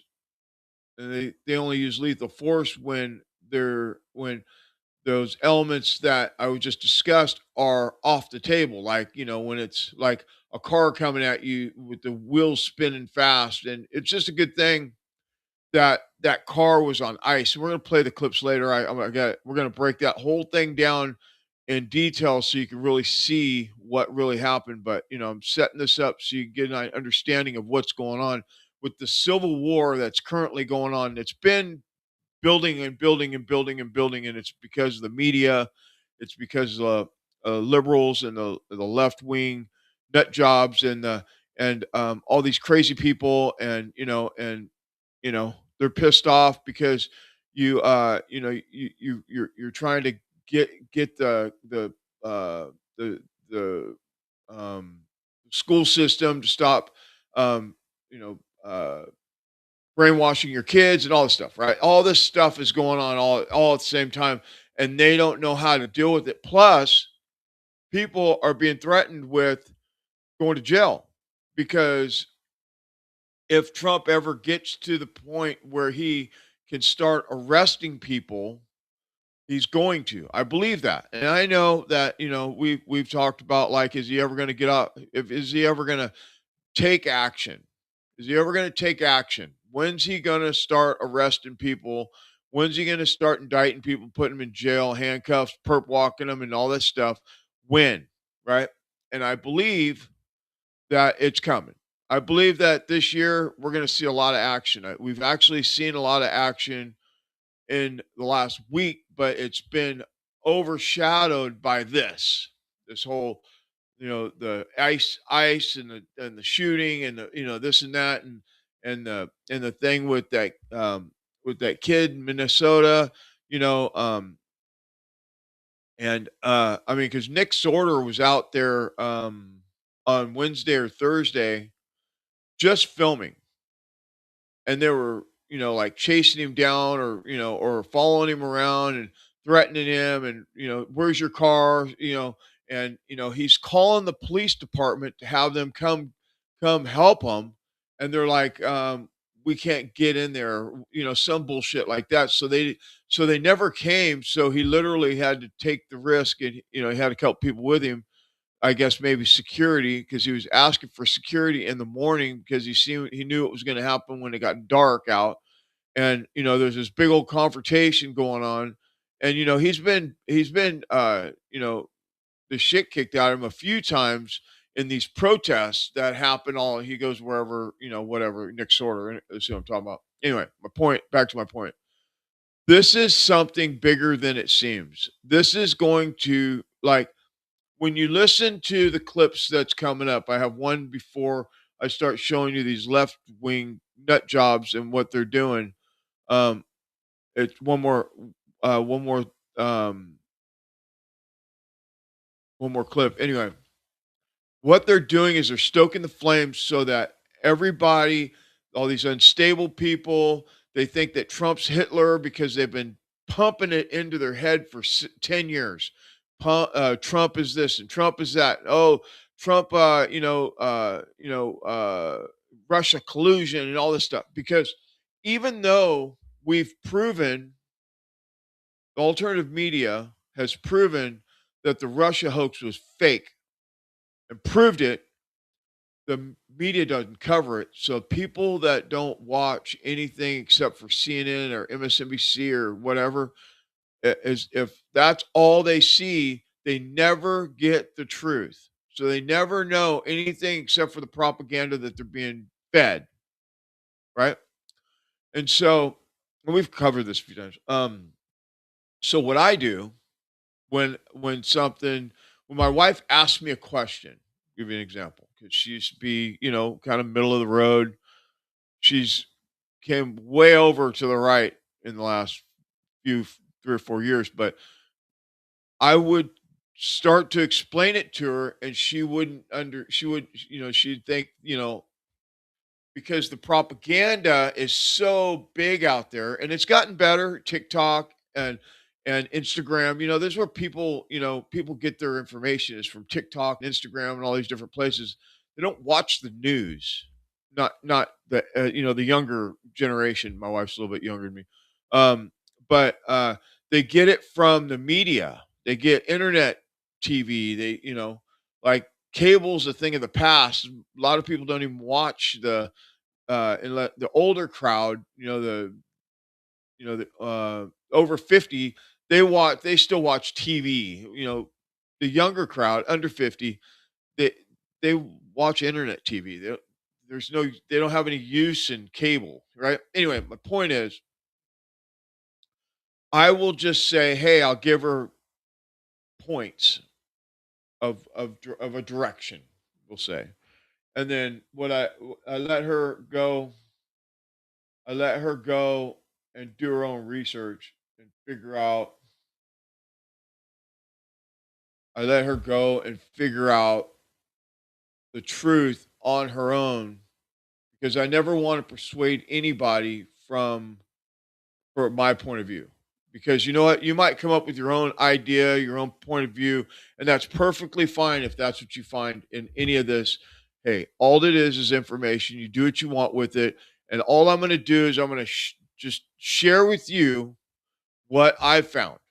And you take from it whatever it is. Right? That's just the way it is. That's how I do it. And that's how I'm going to do it. That's how I'm going to operate. Just like with the Charlie Kirk thing, I have my own opinions on it, strong opinions, and I just give you the news. I just give you the current events. I just do that. I don't want to give you my personal thing, because I think that would be my ego. I try to stay as far away from being as egocentric as I possibly can on this broadcast. I don't know if that makes sense. Maybe when I've been here for 20 years, maybe it'll change. But for now, this is how I operate. I just want to be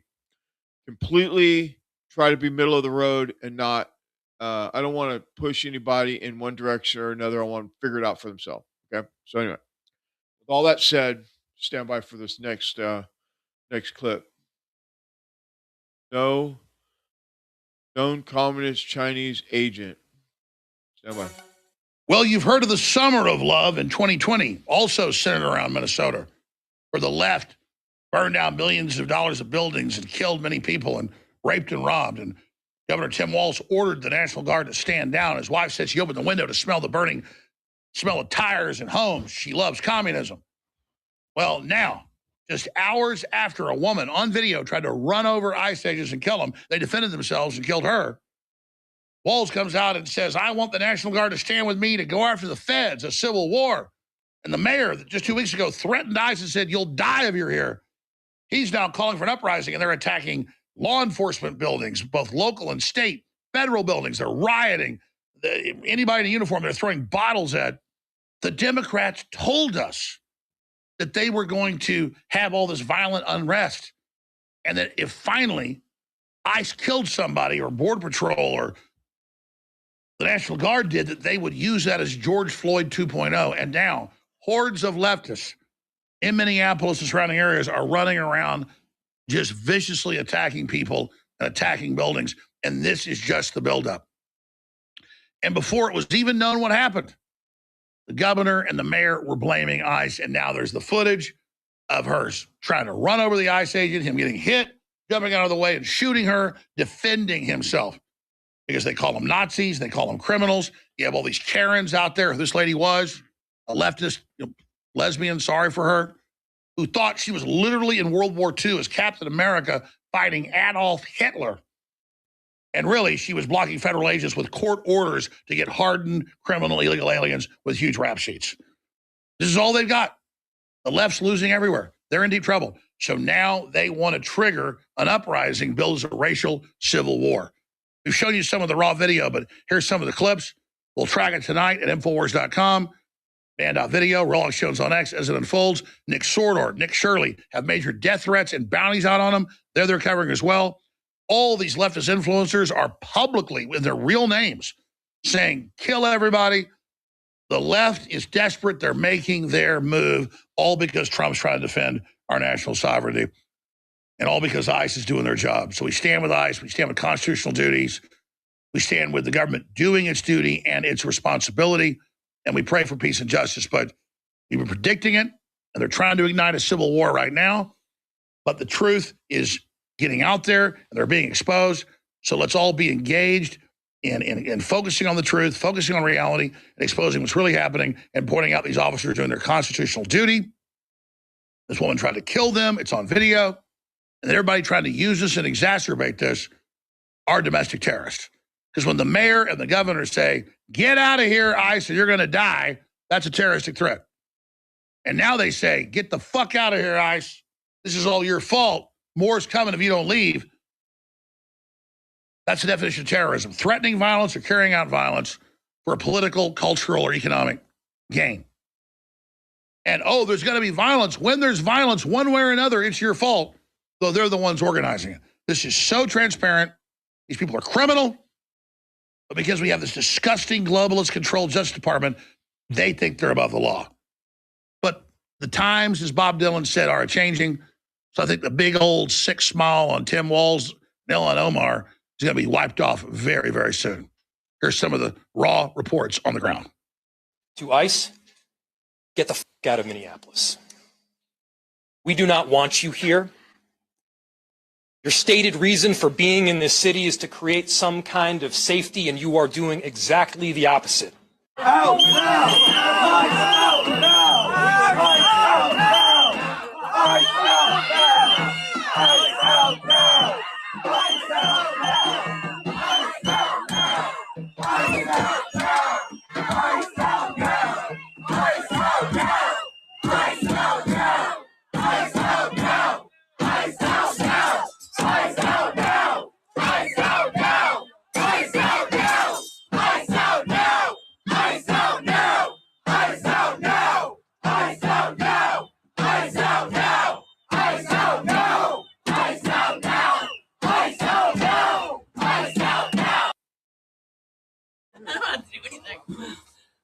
I don't know. I say we line up right across these and block these doors. Yeah, right.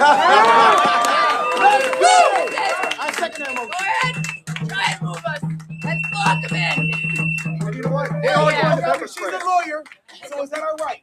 Is that all right? I refuse to provide legal advice. Oh, okay, it's okay. That's okay. That's okay. That's all right. But I will say, misdemeanor bail, $78 exactly is the minimum bail. Make sure you have some cash on you. When I got you some are cash out. for everybody. Make sure that you get yourselves out. For real. Yeah, right or not. So let's organize and let's lock these doors up so they can lose business and deal with this atrocity that happened. If they arrest us all, it's going to be a party in jail.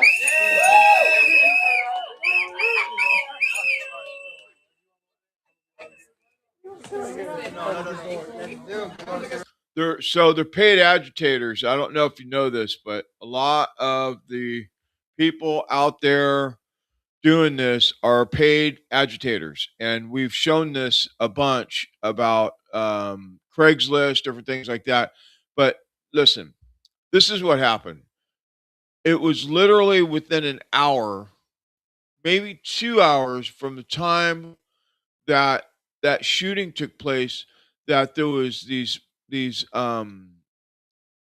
protests, we'll call them, broke out all over Minnesota, New York. I mean, it happened fast. Like, it was already Soros paid for. They got the call and they all got out there and they started protesting, and now they've gotten bigger and bigger and bigger. By this weekend, they're going to be so out of control. I mean, you could see it right now. You go on the internet, they're everywhere. But listen to what this dude has to say about ICE. And now, mind you, this is some dude on his, on his X account or whatever, on the internet, just saying the quiet part out loud, exactly what they want to do to these ICE agents who are just doing their job, by the way. So they brought in 20 to 30 million illegal aliens into our country between 2020 and 2025 when Trump got into office. Trump did shut the border down. So they are probably still getting in a small amount, but they're coming in from other directions. They're not coming across the border like they were. They were just tearing fences down. They were lifting fences up and they were coming right under. Remember, I know you've all seen this. I'll have to remind you about how they got here.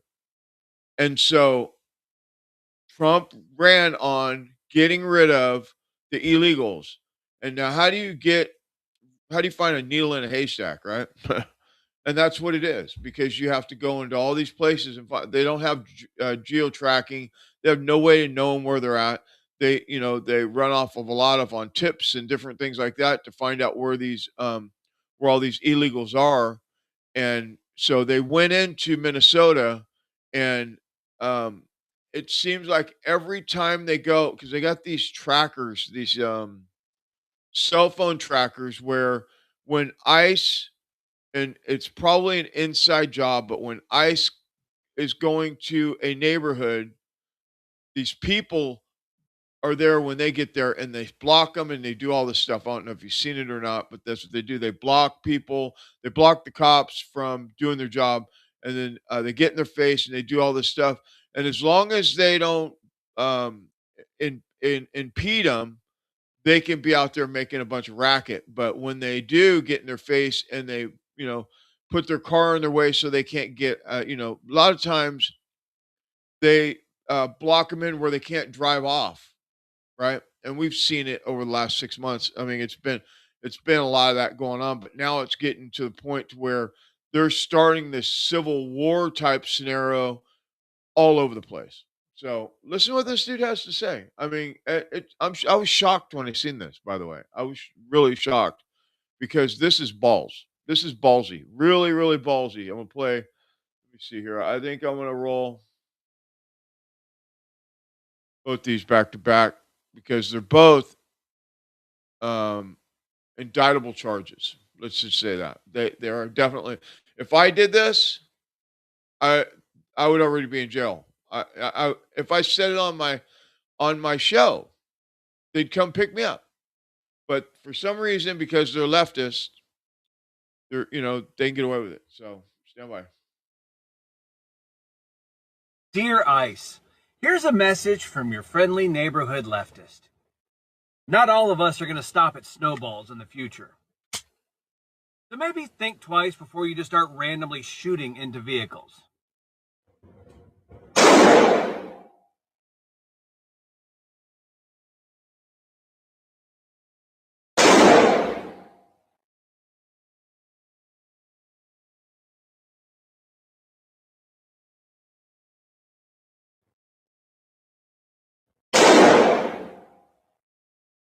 And some of us aren't just going to fucking randomly fire into things.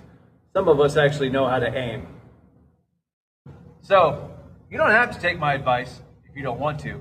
But I'm pretty sure we're going to hit a tipping point pretty soon. And if you guys don't reconsider your tactics, you're going to start going home in body bags or Ziploc bags. I really don't give a shit either way.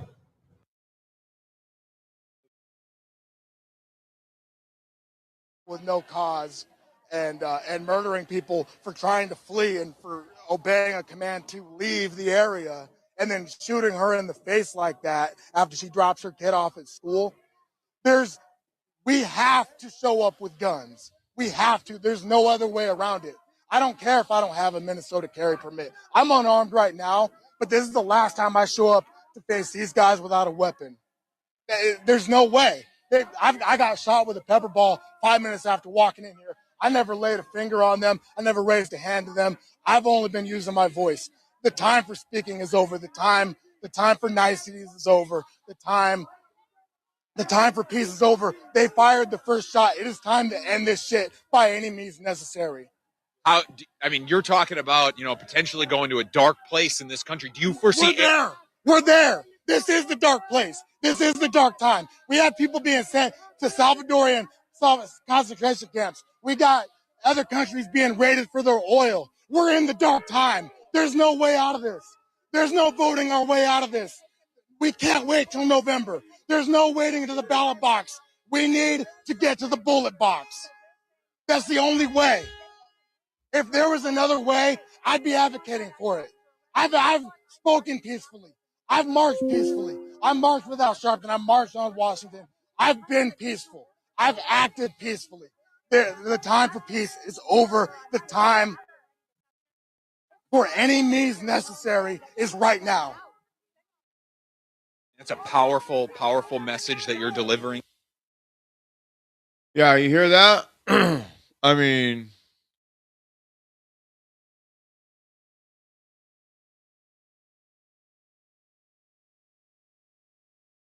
it sounds like they're just blowing smoke, but you see the anger and the emotion and the fear in the voice of the second man and how he's talking about that. See, they've been listening to MSNBC, or maybe they're paid, maybe he's a paid propagandist. I don't know. But if you think about it, anybody that knows that, how do I say this? Anybody that has, and I don't want to, I want to say this in a way. No, I'll just say it. Anybody with common sense would know that what ICE is doing is a constitutional duty to do their job. And for these people, these leftists, and they don't get the full story. And I'm going to show you the full story here in a minute. I'm going to show you the full story on the shooting, how the officer was ran over, the whole thing. So I'm going to slow motion it, everything. We're going to do it all. But the information that they are getting is so skewed that they don't know the truth. So they're out there making fools of themselves, and they're wrong. Because listen, if an ICE officer shot and killed some lady that was trying to make a U-turn or just leaving the scene of getting out of the way, I would be the first one to say that was wrong. But it's very, very, very, very clear that she hit him. He bounced off the car and shot her because he was fearing for his life. I mean, she hit him with like a 2,000, 3,000 pound car. So before we get there, though, play a couple clips for you. Now, this is crazy because this is paid. I'm pretty sure this next clip is Soros money. I mean, there's a lot of people here, so I don't know if Soros is paying all of them, but I would be willing to bet the one that's reading from the script is paid. But this dude's literally with a bullhorn reading a script to hang. They're chanting, "Hang Christy Nome." Let that sink in. Have you ever in your life ever heard of such a thing that anybody in the United States of America now, Somalia or Pakistan or somewhere like that? Yeah, I could totally fits right in. Cuba, I mean, any of those places, any of those third world countries, that's how they operate. They're like, where's he at so we can hang him? I mean, the United States is out of control.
I dedicate that one. Listen, you don't gotta chant it if you ain't ready. But some of us are pissed off, aren't we?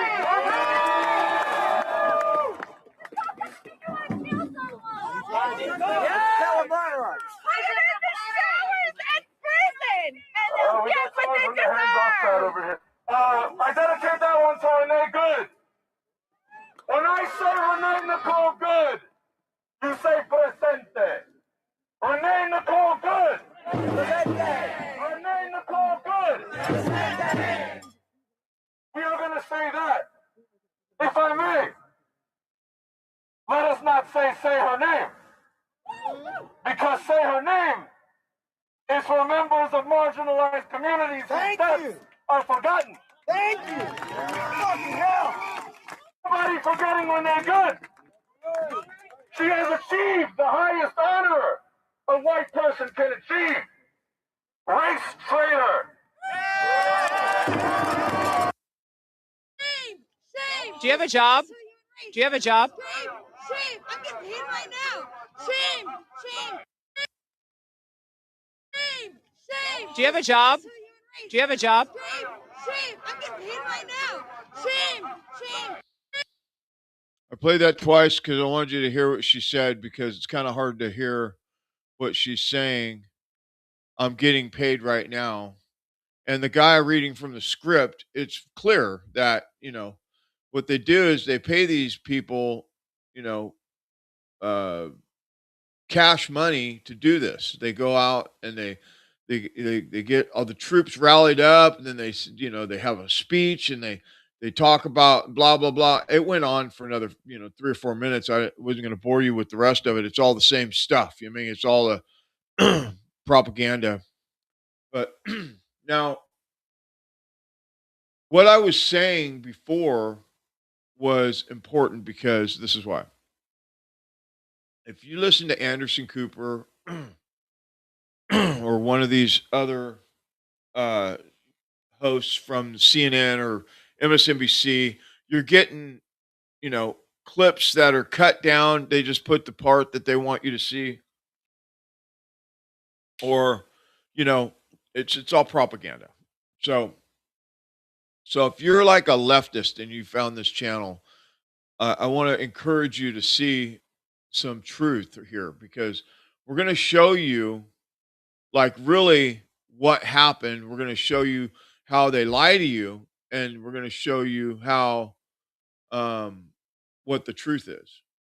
You hang in with us, we're going to show you. Now, a couple things that happens here is these ICE officers are like, hey, if you block us, we're going to arrest you. So I suggest that you stop blocking us. And he gives them, a couple times, and this has been going on for, forever. We see these clips all the time where the ICE officers are, they finally stop, they pull them over and they say, hey, go home or don't impede us in our job. We're doing our job. Stop, and then, sometimes they end up having to arrest them because they just keep doing it. These are the people that are paid. Now, they get paid based on how much they're willing to perform, by the way. Okay. Some of them do less and some of them do more. The ones that do more get paid more, obviously. Okay. So, stand by. If I continually see you following us, interfering with us, honking your horn, blocking our cars, you have a very high probability of making a really bad decision and being arrested today, okay? I think I'm making I'm not. the right decision. Oh, then why are you giving her a warning? I'm giving her a warning to not interfere with what we're doing, to not make a bad decision today and ruin your life. Well, bad Okay, decisions. thank That's you. funny coming from you. Okay, alrighty. Thank you. Have a good day. I hope you have a terrible day. Okay, thank you.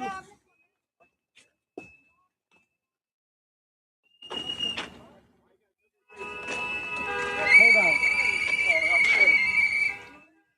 Watch out, it's slippery. Watch out. Yeah, there's a lot of ice around here. Just so you know, if we continue to have you follow us, okay, have fun. Don't make a bad decision today.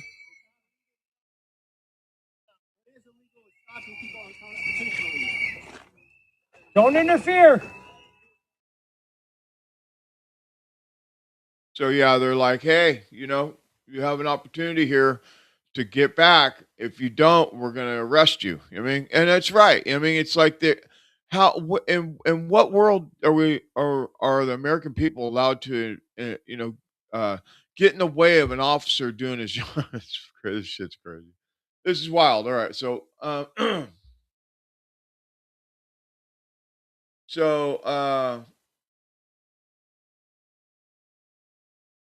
while this is going on, yesterday, there was also another shooting. We're going to cover it here shortly in Portland. Two Trinidad gang members were shot trying to, whatever, I don't know if they were trying to arrest them and they shot at the cops, so the cops shot them or whatever. We're going to do that. We'll just do that one real quick right now, and then we're going to, since I have it here, we'll just do it real quick. All right, guys, so we have an update. Breaking news. The DHS has just released a statement about the Portland U.S. Border Patrol agent shooting. Apparently, the U.S. Border Patrol agents were attempting to apprehend two Trinidad gang members. And when they attempted to detain the two suspects, one being involved in a prostitution ring, the other one involved in a recent shooting in Portland, the driver of the vehicle tried to run over the U.S. Border Patrol agents, resulting in them firing a defensive shot, according to DHS. Ladies and gentlemen, every single Oregonian should be furious right now because this is a direct result of the Oregon Democrats' sanctuary policies that allow these gang members to roam free in our communities. These people don't care about safety. They don't care about the rule of law. They can lecture us all day about no one is above the law and that we have due process and all this garbage. But at the end of the day, they allow these gang members, these transnational terrorists, to roam around in yours and my community. We should be furious. This is on the Oregon Democrat leadership. You guys, this is why we need to take our state back. This is why we need change. This is totally unacceptable, totally avoidable that two Trinidad gang members were roaming around in our communities. And thank God for the U.S. Border Patrol and ICE for doing something that our Oregon leaders refuse to do, and that's keep our communities safe and uphold the rule of law and uphold the Constitution. CNN has obtained some new video. Again, it's grainy and distant, but it shows 4 full minutes leading up to the shooting. It shows Renee Good's maroon Honda Pilot entering from the right there. Then 20 seconds later, someone gets out on the passenger side. We don't know who or why this person leaves the car. We then see her turn and pull perpendicular across the street, seeming to block the way. But as you see here, leaving room for vehicles to pass by her on either side.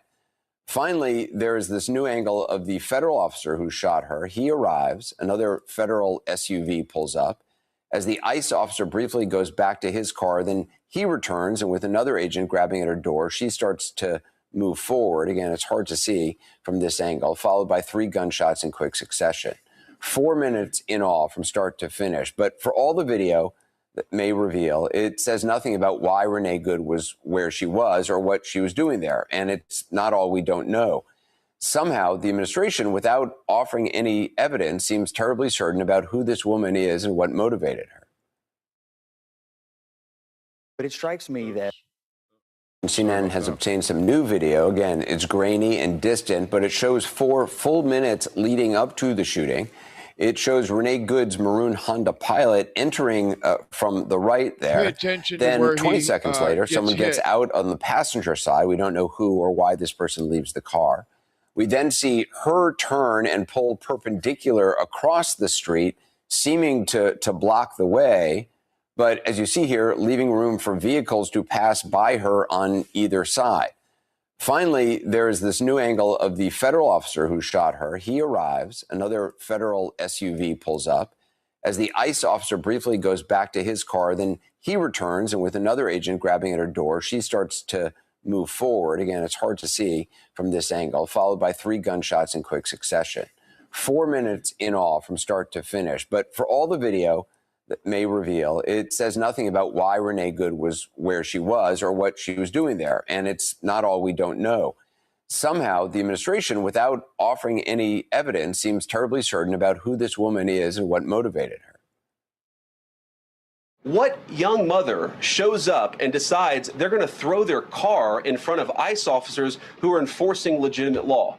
You've got to be a little brainwashed to get to that point to where you're willing not just to protest, that's fine, not peacefully protest, but throw your vehicle in front of legitimate law enforcement officers and drive your car into them. To get to that point, you have to be, I think, radicalized in a very, very sad way. Well, the vice president also called her, quote, a deranged leftist and a member of a, quote, broader left-wing network. Though when pressed for evidence, here's what he said. Who do you think is behind this broader left-wing network? Well, it's one of the things we're going to have to figure out. They clearly wanted her out of there because she was the main car leading the protest, is my understanding. I talked to another guy who was driving behind her, but she was very successful in blocking traffic. She was doing what she was set out to do, and so they wanted to get her the hell out of there. Yeah. So it looked like she was impeding ICE vehicles. Definitely, yeah, Okay. that was her goal. But it strikes me that we are undergoing an epidemic of political vigilantism right now. Why are people showing up in vehicles, in convoys, not just in Minneapolis, but all over the country in an effort to obstruct lawful federal law enforcement activities? This is not an isolated incident. We have had hundreds of car rammings against ICE agents all over the country. According to DHS, this lady in this car today, along with other vehicles, had been tracking ICE agents around. Why are people believing that they can drive their car into a federal law enforcement situation and that is an appropriate thing to do? I understand they don't like the fact that these agents are enforcing existing immigration law, but that's not how we change laws in this country. If you don't like a law, you talk to the politicians. You don't drive your car into the middle of a building or a law enforcement situation that's being occupied by the people who are simply there to enforce the law. If I don't like how much the IRS is charging me in taxes, I don't drive my car into the Treasury Department and try to run somebody over. I call my congressman. Political vigilantism is being encouraged by Democratic officials like the Lieutenant Governor of Minnesota, Peggy Flanagan, who earlier this year told people to, quote, put your bodies on the line, and Tim Walz calling these guys Gestapo all year. What do you think happens when you radicalize a base of people about? Yeah, so makes sense to me why they're doing it though, because they're doing it because oops, wrong button. They're doing it because in some cases they're being paid. Other cases they are exactly what he said. They're nut jobs, or they're and we're gonna I'm gonna break it down for you right now who she is and what she's about. Okay, so instead of me going on and on about it, let me just show you. I just wanted to taking a minute to say that Anderson Cooper in a ring cam, and even in the ring cam, you can see how there's a tree kind of impeding her. When you're looking through the ring camera, but you could see where the car hit her or hit the officer before he shot her. And the other thing was no, that's good. Let me show you this.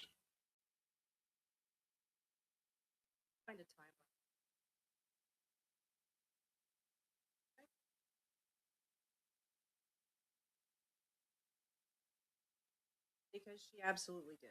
New York Post has an article out where they dug into the South Side family chart. Apparently, this school is where. Oddly enough, this school sounds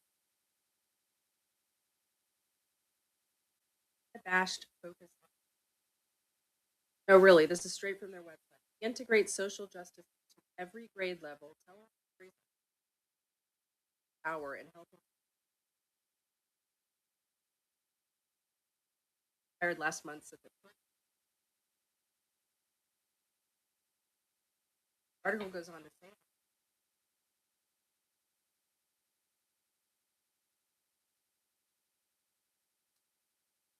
Disrupting ICE. Be good, but not.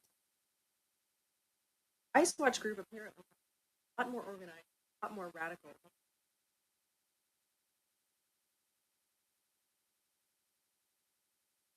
Radicalized. Pretty radical.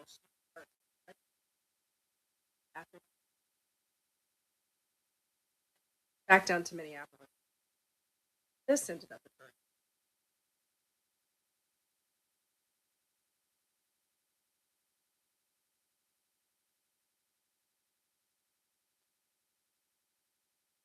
Also a charter school training up moms to fight federal agents. Practice from radicals up in Minneapolis. I want. So, a daycare center that's training moms how to fight against ICE agents. Let that sink in. Daycare center that's training moms, these Karens, how to fight and impede ICE agents in Minnesota. You need more? Let me show you the shooting. I'm going to show you. I have a couple of them. We're going to do the one, the fast shot, or the shot where he gets hit. It's a clear view of the whole incident. I'm going to play that for you first, and then I'm going to show you it in slow motion. Get out of the car. Whoa!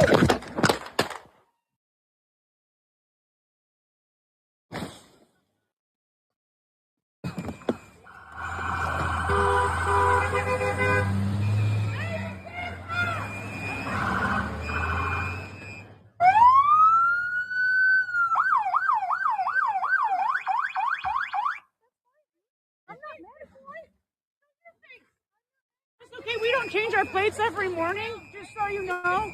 It'll be the same plate when you come talk to us later. That's fine. U.S. citizen, former fucking guy. You want to come at us? I say go get yourself some lunch, big boy. Go ahead. Get out of the fucking car. Get out of the car.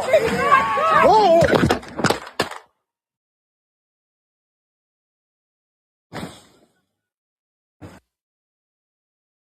Yeah, one more time for you. One more time. Get out of the car. Whoa!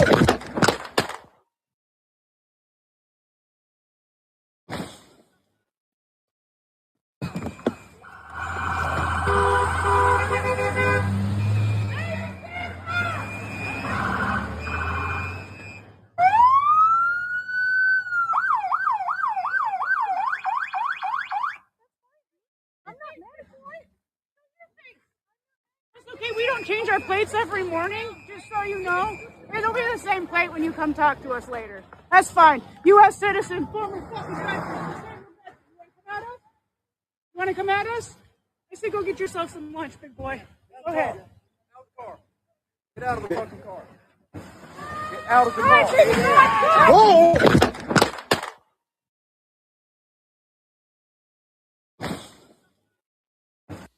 All right, now I'm going to show you slow motion. Stand by.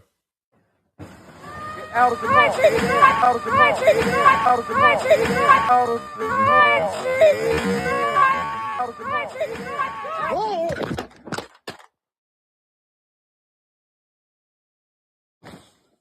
One more time. She's telling her, drive, baby, drive. Out of the car. Out of the car.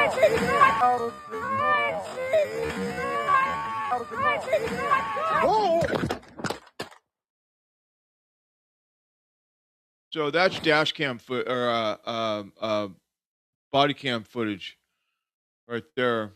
That is body cam footage of the whole thing happening, where he's telling her to get out. One officer's telling her to get out of the car, and the other one is, he's the one that walked around to the back to look at her plate, and then he walked back around, and then the car pulls up and tells her get out of the car, and he's got his hands in the car talking to her about put it in park, get out of the car, and then she gasses it and runs into the other officer. And then so there's a couple things going on. One, there's an officer with his arms in the car, and I showed you the clip earlier. arms in the car, and she puts it in drive. And this officer that shoots her was just drugged for 1,000 yards, 300 feet, 6 months before, ended up getting 66 stitches or 33 stitches or something like that. Let me play you that clip so that you have all the information, because we don't want you to miss anything. Stand by just for a minute. Let me get my stage up here. According to a federal complaint, agents were executing a warrant for 39-year-old Roberto Carlos Munoz. They say Munoz entered the country unlawfully, and he also pled guilty to fourth-degree criminal sexual conduct back in 2023 for abusing a minor. Tuesday morning, agents pulled him over. Court documents say he repeatedly refused to comply before a federal agent took out his spring-loaded window punch with his right hand and broke the driver's side rear window. These images show the officer's hand in the vehicle. In this video, you can see the driver take off with the agent hanging from the car, dragging him 300 feet through front yards. These graphic images show the aftermath, a bloody agent who needed 33 stitches for his significant cuts. And now a political battle with a top Homeland Security official criticizing Governor Tim Walz, posting on X, instead of comparing ICE law enforcement to the Gestapo, Walz should be thanking our brave law enforcement.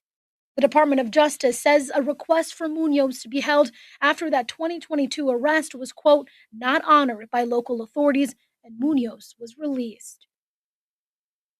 Now that is crazy. So so he's got a warrant. They're trying to arrest him. He drags the cop for 1,000 yards, which is 300 feet. They arrest him. The cop's messed up, taken to the hospital, gets 33 stitches, and then they release the guy from jail. If that was me,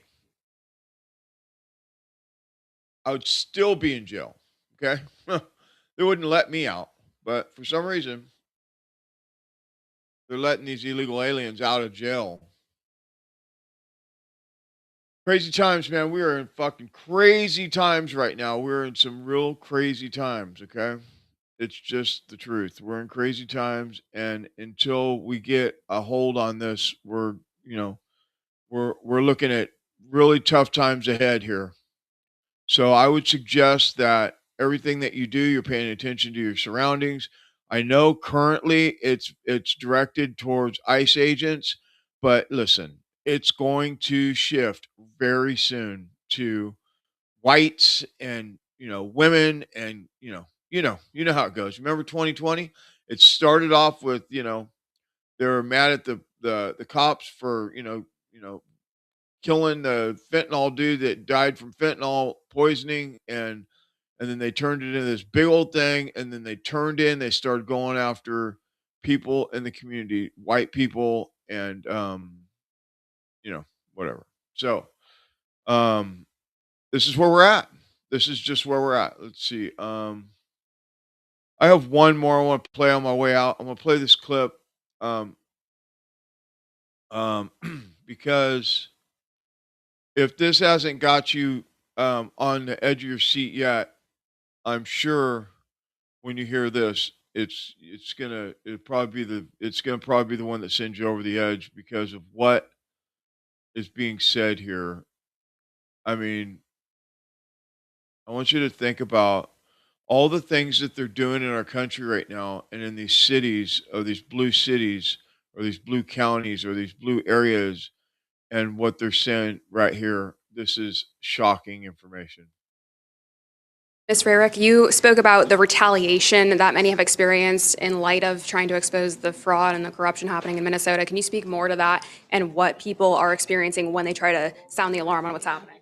Right. So that retaliation's been going on for quite some time. If you look at what Faye Bernstein said in a news report or Newsweek article back in 2019, it started for her, and she was heavily investigated. She was actually moved to a different state agency. She was,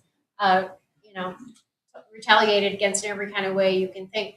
What's happened now is retaliation has escalated, and now it's you're going to lose your job, you're going to lose your home, we're going to track your children, We're going to make sure that you can't get a job anywhere else in state government. And for Minnesota, that means probably Minneapolis, St. Paul, Hennepin County, Ramsey County, Duluth, Rochester. You can't get a job anywhere that Democrats control.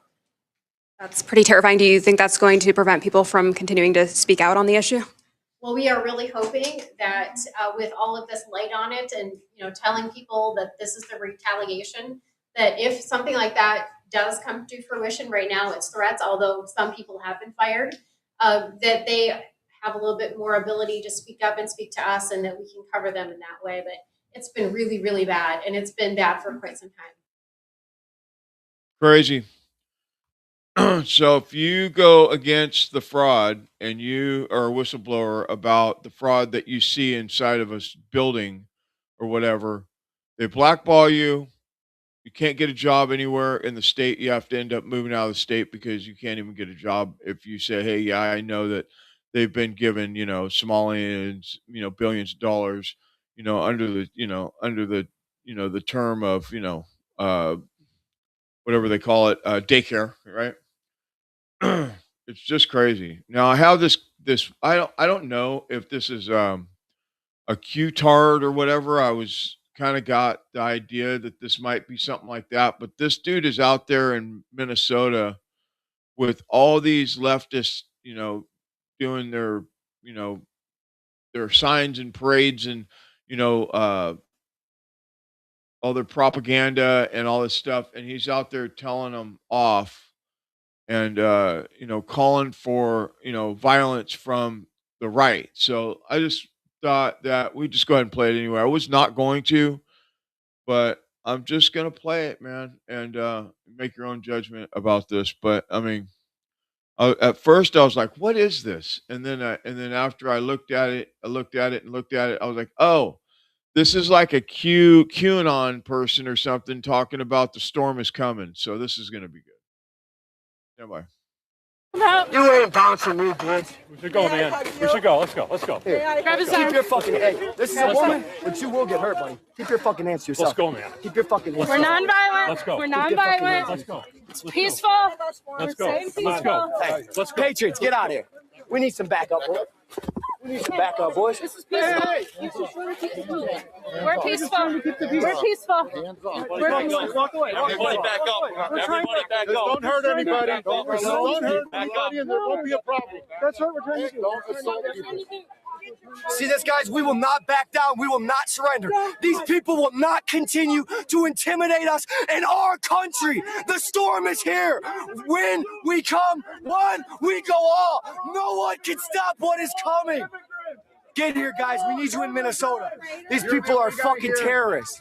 These people are terrorists. They hate our country. They hate everything we stand for. Who's we? The people that are watching. What do you stand for? What do you stand for? What do you stand for? Oh, really? Oh, really?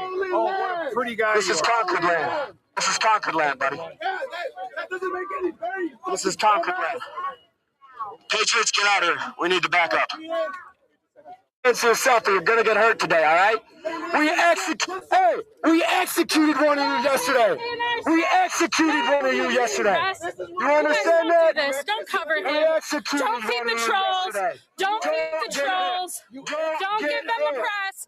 You're just talking to white supremacists. Do not give him your attention. Do not give them attention. You guys keep playing stupid games. You're Do gonna not keep feed getting the stupid trolls. prizes. You guys will continue to be killed if you keep trying to harm these men. So, I mean, you could take that a couple different ways. I guess you could take that as like, hey, if you keep stepping on the toes of the enforcement that's attempting to get law and order in our country, and then it's going to kick up the civil war. It's going to be into full effect. Or you can look at it as this guy's just some racist dude, talking shit about whatever. But when you strip away all the extra stuff there, and you listen to what he's saying, he's literally saying, if you keep trying to attack the ICE agents or the police officers or the people that are trying to get law and order in our country, then we're all going to stand up and we're all going to go against you. And that's what he's saying. So, whether or not he's just one dude out there looking for clicks or he's a QAnon or whatever it is, the point that he's trying to make makes sense as far as like stop trying to impede officers of the law doing their job. I mean, that's the bottom line, you know. And, I mean, we've heard everything from leftists talking about, they're going to come with guns to protest to shooting ICE officers, if they don't leave their town, to running them over with a car. So I get it. I totally understand. But this is where it's getting volatile. It's just going to keep getting worse and worse and worse. And this is why, you know, like the,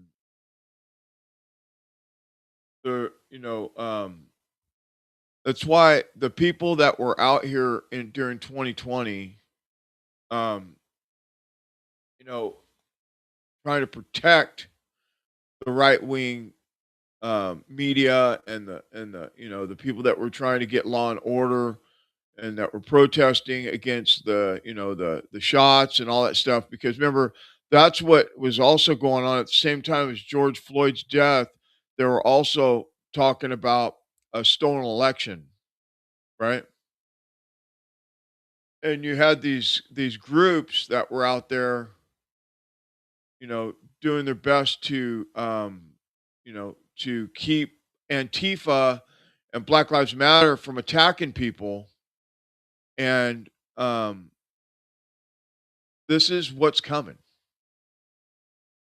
Militias, all these, and it would be so much simpler if Trump would just invoke the Insurrection Act. He just needs to invoke the insurrection and, put military on the street and get this cleaned up. Get rid of all the bullshit, start arresting people, start indicting people, and just it's going to have to happen before we end up in a full-scale civil war. Because I don't want my children to have to live through that. But that's what's next. So anyway, I ran a little bit long tonight. I apologize for that. Thank you for being here. Please subscribe to the channel if you haven't. Rumble, rumble.com inspector /Inspector Web podcast, YouTube. It'd be nice if I could get some subscribers on the new YouTube channel because they took my last one. It's Inspector Web, YouTube Inspector Web with 2 B's, and obviously X is Inspector Web Pod 1B. Please subscribe to the channels, help us grow. We thank you. We'll see you tomorrow night. Probably be here at 9 p.m. tomorrow night,